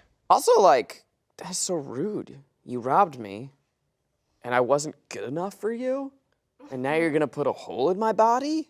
Yeah, it's extra fucked up. Someone else said, he doesn't have a life insurance policy out on you, does he? Who stabbed you, and is it being thoroughly investigated? I've seen lots of cases where the divorcing partner who is having an affair may go after the soon-to-be ex as a way to claim insurance money, but I could be obviously completely wrong about his intentions. Please just use your best judgment and don't go back to him if there was an affair. Holy If shit. he is a beneficiary to any money from you, change it immediately before you go forward with the divorce. Change it to a relative you trust. Just sounds very sketchy to me. She responds, no, he doesn't have a policy or anything like that. I really don't think it was him. Believe it or not, this sometimes happens. Yeah. I don't know that I have any advice. I just wish her the best and get the fuck out of that relationship. Just tell him like, hey, you're never getting. She should have an affair. down that. No, she Yeah. shouldn't, because then Yeah, then he would potentially have. he has like a claim. Okay, ignore my against him. advice. I'm sorry. Right? Opie. I'm sorry. I think that you just need to look him in the eyes and say, I will never fuck you. Ooh, yeah. And then he's gonna be like, I'm out. Someone says, your ex knows you don't drive. You got stabbed because he no longer cares about you enough to make sure you're safe. Head for the hills. Stop looking after his mom and making his life easier when he doesn't do the same for you. You shouldn't have to almost die for him to realize he cares. Run, run, run. OP responded, I haven't been able to take care of his mother since the altercation, but I don't really mind taking care of her. My mother always says, do good things and you will get good things. Okay, maybe I'm an asshole for saying this. She did good things and she got stabbed. I don't know if karma's working in this sphere right now. Maybe. Okay, OP. It could have been worse, maybe. How so? She could have gotten stabbed twice. It's true. Thank God she was taking care of his mom. Just saying, you never know. Stabbed twice. I also just, regardless of that, I'm just like, dude, stop taking care. Like, part of the divorce is also removing his whole life out of your life. I know things are very different per country and per culture, but that's my personal take on that. Okay, OP, make his life hell. Start eating real stinky foods. Your breath is gonna reek. Get yourself some nut-flavored shampoo. Yeah. Almond oil smells good. It's gonna make him itchy, and then he's gonna be like, I can't stand being around you. You're gonna be like, you're trying to control me, and I love my body wash. Good. Smart. That'll And work. then flaunt your money. And then pay for his meals. He's gonna eat that. Last comment here. Tell him that his affair opened your eyes to the fact that he's a dishonorable man who you don't trust, don't love, and don't respect, and that you can't imagine a life with him. If he keeps showing up, call the police and have him trespass from the property and, if possible, get a restraining order because he's harassing you. Also tell everyone you both know, your family, his family, all friends, that he cheated and left for his affair partner and now is harassing you and adding to your burdens. Yeah. I mean, look, that, to me, I'm like, that's sound advice. Something that I notice on Reddit, and just in general, I mean, this makes sense as humans, someone will be writing a story and they're like, hey, I live in X country. And you'll see a comment that I'm like, that's American advice for if you're in America. Yeah. I don't know, maybe it does apply. I'm just saying, I sometimes I'm like, yeah, you're bringing up a lot of things that may not apply. It's why, like in legal advice subreddits, you have to say what state you're in because things are different state by state. Like, so the advice you're giving may just not be applicable. But I do think the majority of that is pretty universal. Just being like, I don't want to be with you ever again. Every time he walks into a room, just flick his dick. Yeah. It's not enough to get the cops called on you, but it really is demeaning. And over time, And he's going to sound really embarrassed if he tries to report it. Yeah, and he's gonna hate it. Right? You can't even complain as long as like, what is she doing? She's like flicking my dick. What do you mean flicking? It's like, no, just like she flicks it. It's pretty good. Stand up. All right. No. Am I the asshole for leaving itemized tips to compensate for my wife's behavior? What? Okay.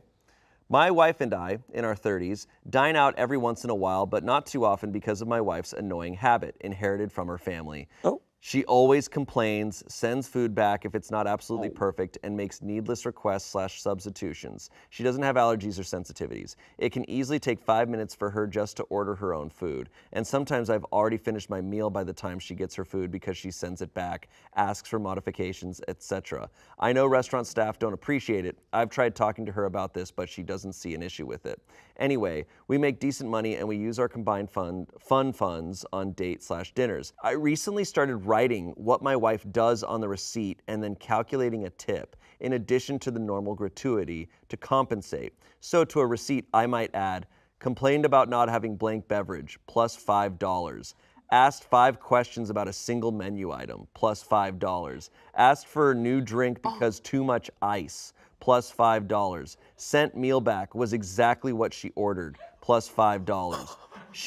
She didn't notice me doing it the first 2 to 3 times, but last night she noticed I was spending a lot of time on writing a tip amount and asked why. I showed her what I wrote. She's been mad at me since, saying I'm embarrassing her to the staff. I told her she's embarrassing us both. Am I the asshole? Petty, maybe, but an asshole? Edit. My wife is otherwise a very nice, caring, and generous person. Oh. She does always say please and thank you, even for her most absurd requests. Annoying each other like this is our love language, but this time she's pretty mad. Oops. It's tough because Then he's stay mad. He's You know who else is mad? All the servers that you're f***ing with. They have a system.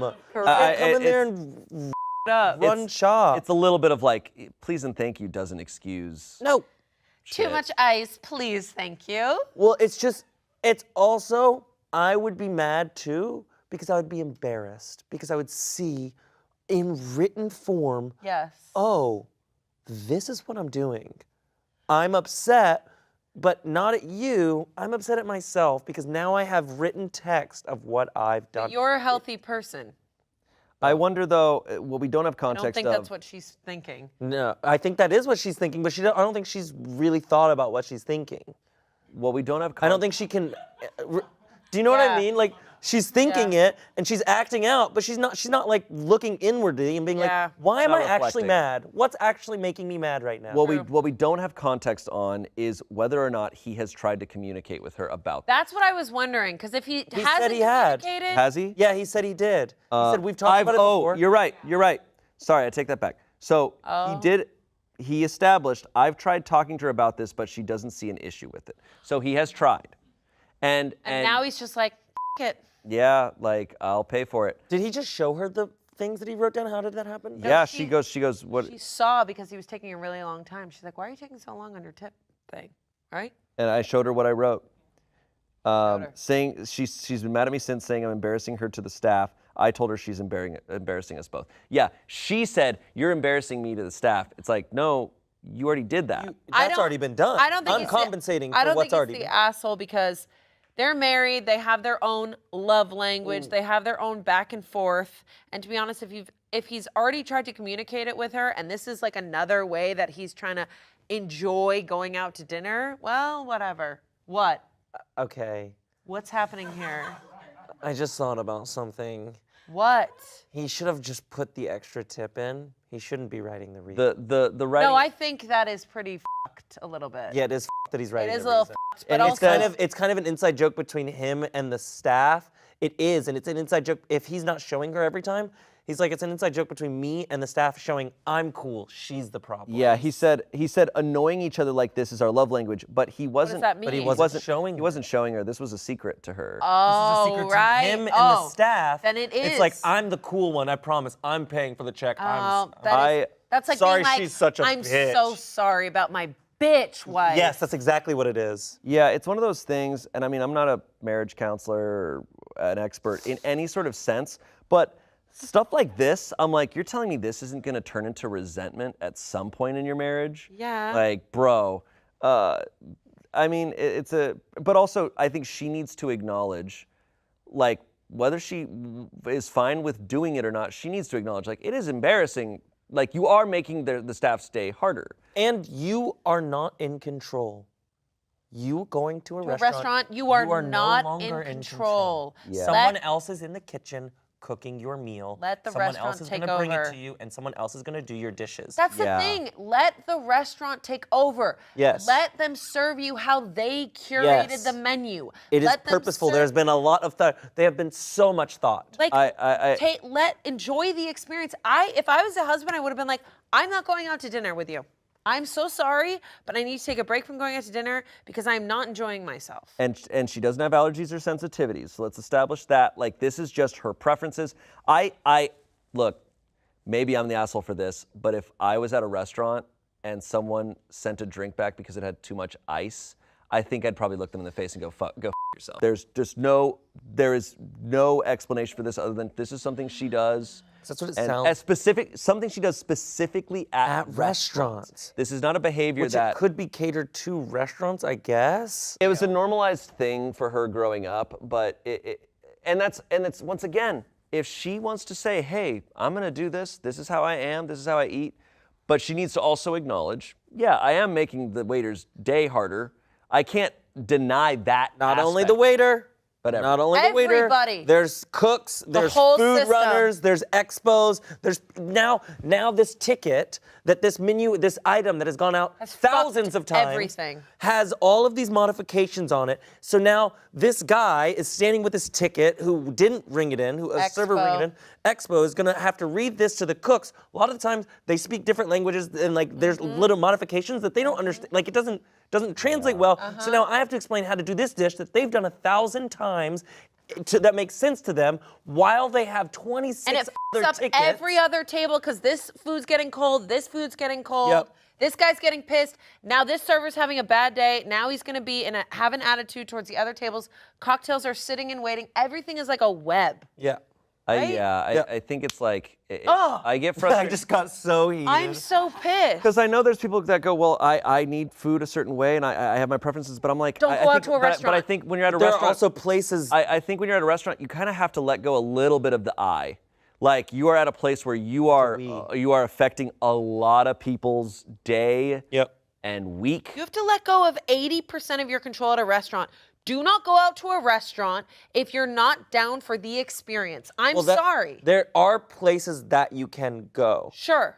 And there are also places that like you serve, like not serve yourself, but there are places that you can cater your own whatever you need. Correct. You can do it. And there are restaurants that, and there are certain modifications that are like we can do this. So open to it. We can do these So things. go to those restaurants. We have a lot of options available to you. Yeah. Gluten-free, vegan. You don't want food touching. We can do that. We can do that. Yeah. But like when you start getting into it, if the restaurant is like, we can't do this, or like it's not an option that is on the menu for you, Right.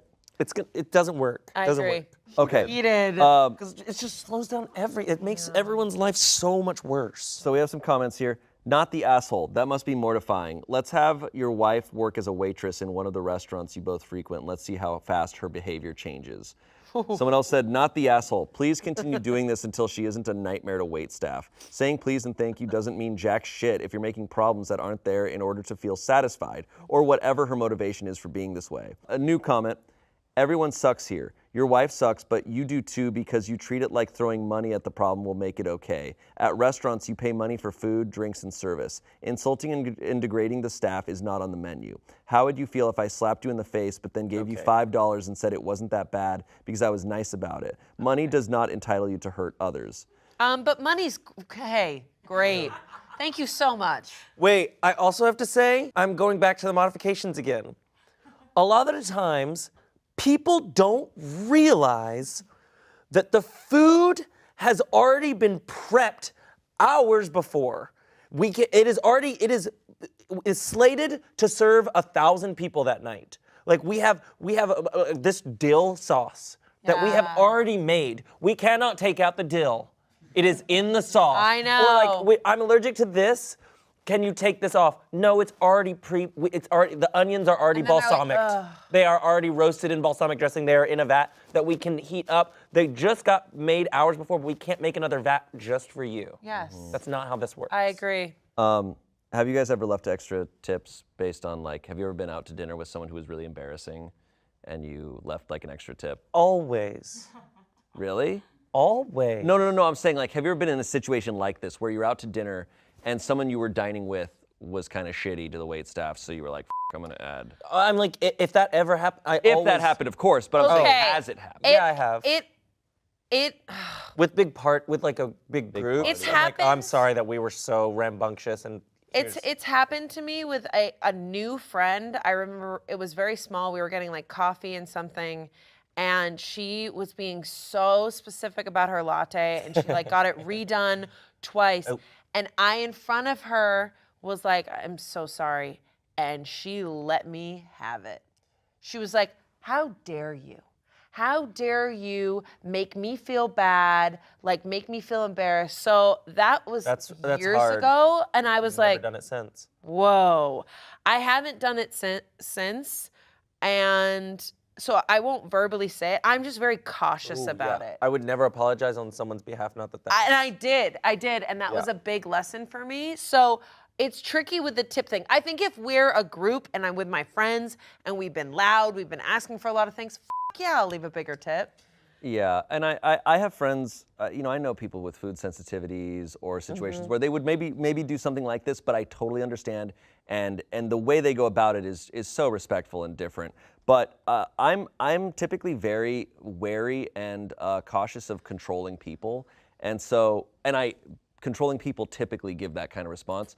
So if I'm around someone who exhibits that kind of behavior, I usually just try to remove myself and remove myself as far away from that type of I now will try to do that because I've definitely been burned. because they eventually they go from controlling the stuff around them to trying to control you. Yes. It typically happens. My husband is bartender, bar manager.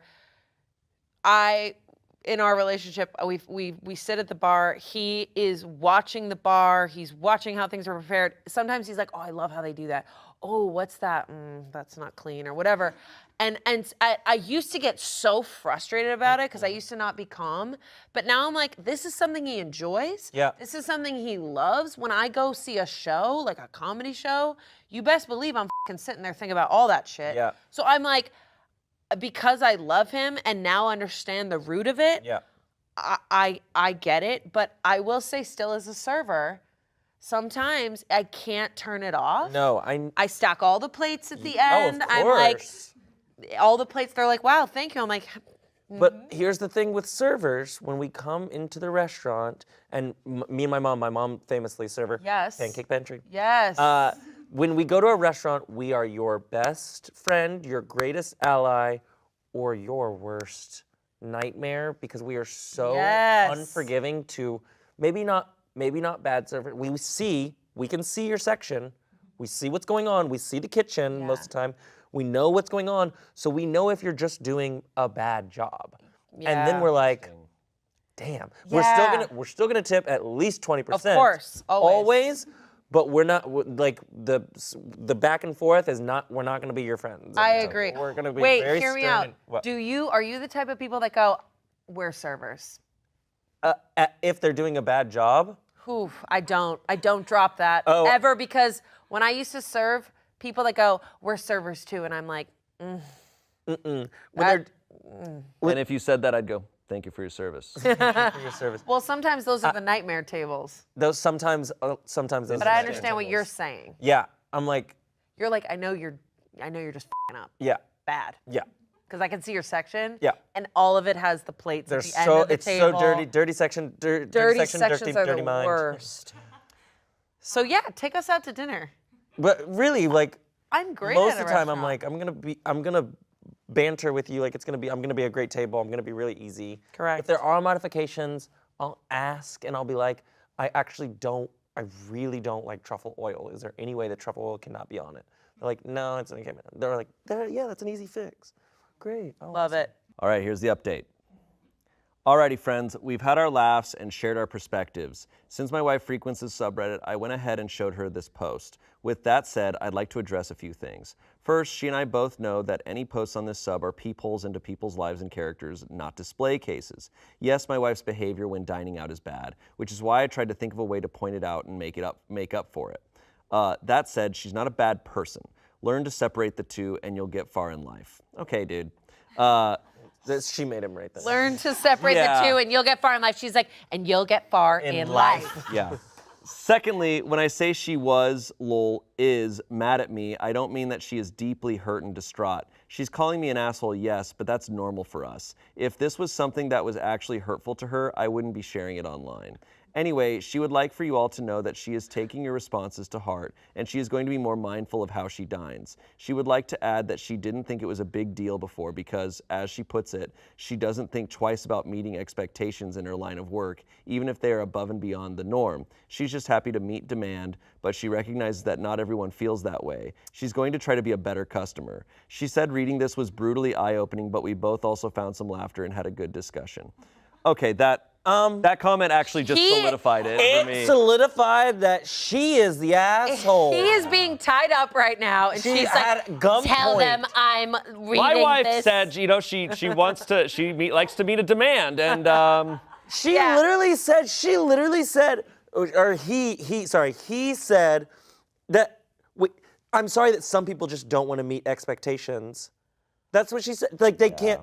I'm sorry that you can't meet my expectations. Because there were explanations that could have been given where she's like, I'm so sorry, you know, like I'm very specific about things and I know and all this stuff. But no, she said this, and it solidified where she's coming from. This was an Am I the Devil, right? No. Also, she didn't say anything. He wrote it for her, which is so bizarre. Well, she Trolling. might not have a post or might not have a account. I don't have a computer. I don't have a computer. All right, here's your MacBook. Yeah, could I get more RAM on this? They bring it back. It's like this isn't the RAM I Not wanted. the I'm Ram I sorry. wanted. I'll never go back there again. Ooh, spoopy. This one is quite long, so buckle up. Worth it. Before my best friends and I, 20s male, were separated, one passed away, the other moved away. We used to ride around doing all of the haunted legend places within reasonable driving distances. Sometimes we'd drive a few hours, but most of them weren't scary, other than the adrenaline-filled, hyped up. Did you hear that? Did you see that? That would cause us to get spooked. This one was different, way different. We were just out of high school, probably 20 at most, and we were looking for an actually scary place to visit. A lot of the people who knew us knew we were into these kinds of things, so we'd always get tips on where to go. It was the original 3 of us that day, plus another friend that wanted to tag along. After a little drive to our destination, about 45 minutes, we stopped at a Wawa to get gas and grab a few snacks. Like I stated earlier, we were all about 20 at the time, so we were all hyped up. We knew spooky time was getting close. We'd always pick on that other friend that tagged along. Nothing harsh, just, you're scared. So I believe it was me that said something along those lines, which was overheard by a few people. It got the attention of these 2 creepy older guys who seemed like they didn't fit in. Their clothes were all beat up and dirty, and they just didn't seem right for the area and time. It was probably 8 p.m. on a Saturday night. "What's the little one scared of?" asked one of the guys. I say little because the 3 of us are all abnormally tall. The shortest between us 3 was 6'4", and our tag-along was normal height, probably about 5'9". We replied and explained how we got tipped to go to this road because it's haunted. They replied that it wasn't that scary, and if we wanted a real scare, that we should go to this other road. I forget what it was called exactly, but apparently there's this random memorial statue for a plane crash in the middle of the woods that crazy things are supposed to happen at. We grabbed our stuff and didn't think anything of it. As soon as we left, the group started talking and decided to go with the other road that the guys hyped up. I know, a typical horror movie, what not to do. So we get to the entrance of the road, and it already did not disappoint. Woods on both sides, not one damn street light in sight, and I remember there was like a detention center off to the right, in the middle of nowhere. So the spooks already began the second we hit the entrance. We decided to drive down the road and search for the statue. We noticed that there were trees cut down on the side of the road, and logs were laying parallel to the shoulder of the road. We finally find the statue. About 5 minutes of silence goes by, and we decided to enhance the scare factor by shutting the lights off. About a minute goes by, and we see a shadow figure pop out from the statue. We all freak out as it starts walking towards us, but it was making movements that no human would be normally capable of. It was dark out, but this thing was darker than the woodsy sky, so we could make out some of it. It was huge. Like I said earlier, we were all extremely large compared to the average guy, but this thing would have dwarfed any of us. We decided to peel out of there and continue down the road, figuring it would lead us out of there. Boy, were we wrong. About 3 minutes go by and we hit a dead end, which in this case was an open spot in the woods with sand everywhere. The cutout was massive but surrounded by woods. There were different cutouts and ways to go from there, and I'm pretty sure the road continued after this cutout, but we were pretty deep in the woods at this point. So we decided to turn around there and obviously leave. After we turn around, we stopped just to take in the eerie feeling. The other 3 guys were talking about the shadow we saw earlier, while I happened to catch something out of the corner of my eye. About 40 feet away from me, I see what appears to be a white face, and then another, all surrounding the car. The other guys didn't see them. I rarely ever get scared, but seeing me panic, they knew something was up. My panic caused them to panic. All panicking now, we floor it far away from the sand turnaround.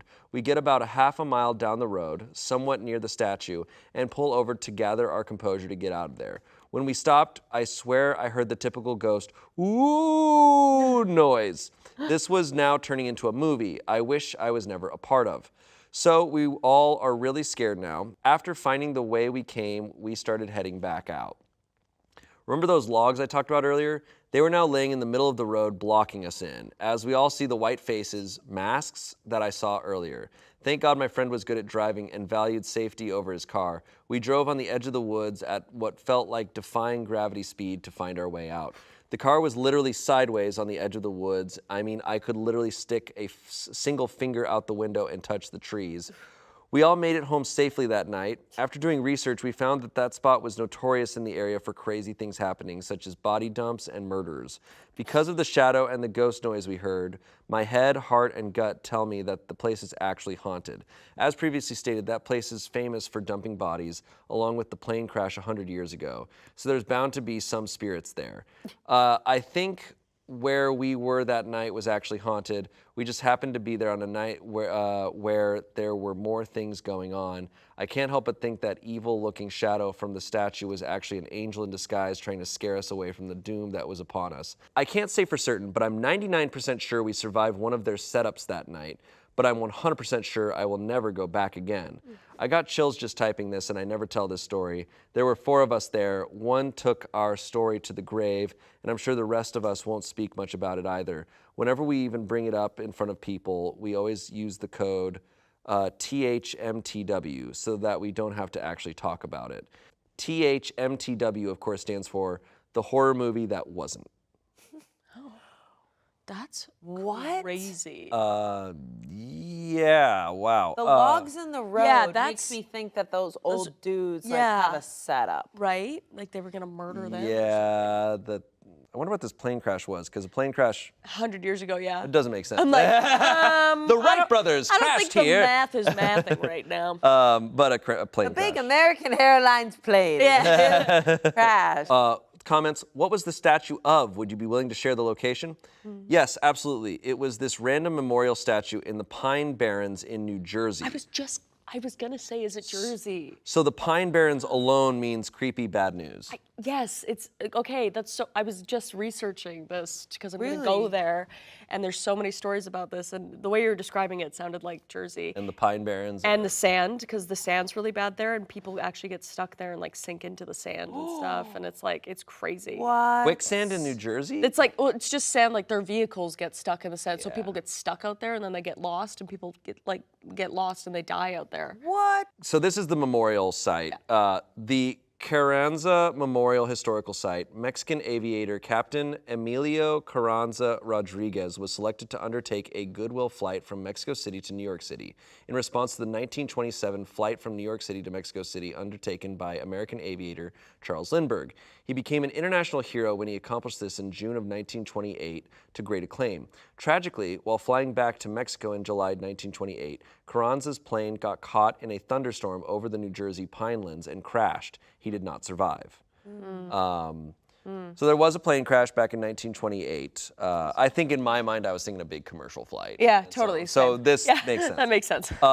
Some Pine Barrens lore here. Yeah. The Pine Barrens of New Jersey Jersey Devil. encompasses over 1.1 million acres of preserved woodlands spanning 7 counties. The land is mostly rural and dotted with ruins of former mill and mining settlements, along with an incredible assortment of ghost towns. This heavily forested stretch of the state is also known for an abundance of ghosts. Many national publications have listed this scenic spot among the most haunted places in the country. Jersey Devil, man. The I've- Jersey Devil is I've like a heard- creature that lives in the forest that people claim to see. It's like this mishmash of animals all put together, and like it makes this weird like screeching sound, and people see it flying through. And like, That's big. also similar to Mothman. Mothman's Yeah. Virginia, right? Yes, kind of like that, or like a you know I like, want to go. Sasquatch or yeah, I know. Right? You want to come? What is it called? Pine Barrens.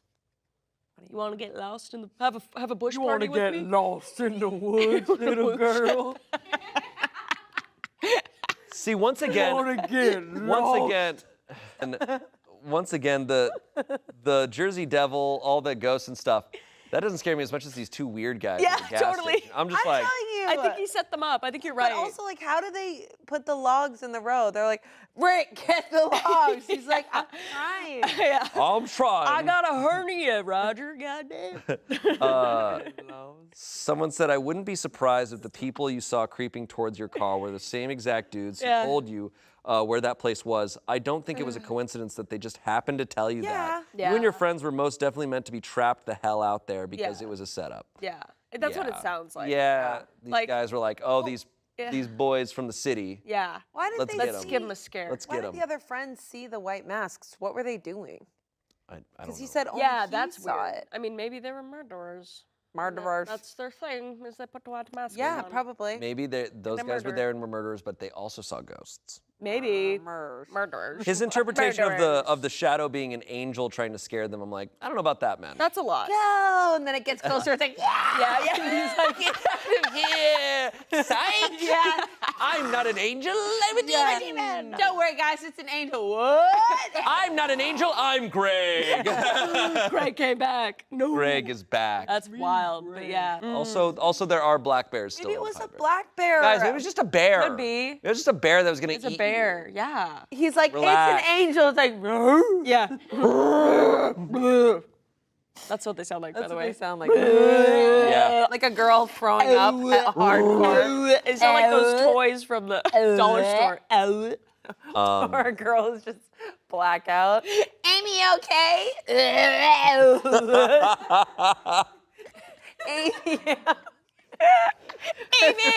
Amy. Amy, wake you have to up. go. The bar is closing. She's like, We found a ghost! Oh my god, no, it's two drunk chicks! No, it's not Amy. She comes out. She's like, that was insane. Oh my god. That was crazy. Where did this story go? I don't know. So it's like, hey, Scoob! It's the two drunk white women! Like, Scoobs! They're in a sorority! Retail! Sorority?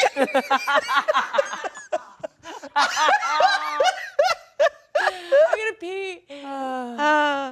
Anyway, That's scary, man. I don't know what the conclusion is on that. Very scary. Really scary. You guys are dumb. Don't trust Don't two listen to old old men in the men. woods. All right. Really don't do anything two random guys tell you to do. So Gonna get really scared. If the second they say that, you need to be like, I'm leaving. You want to get Lost in the woods. little boy? Okay. like, hello, don't. The clerk was just like, idiot. Yeah, Can I ring you up? And they're like, They walk out, and then the clerk turns to those two guys like, you're gonna go kill them, aren't you? Yeah. and he's like, Well, yeah. Can I go All right, you slushy? got us. Yeah. We're gonna go kill them. We need 2 white masks. We're bored. We live in the Pine Barrens. Yeah, What are we we're gonna so do? bored. Exactly.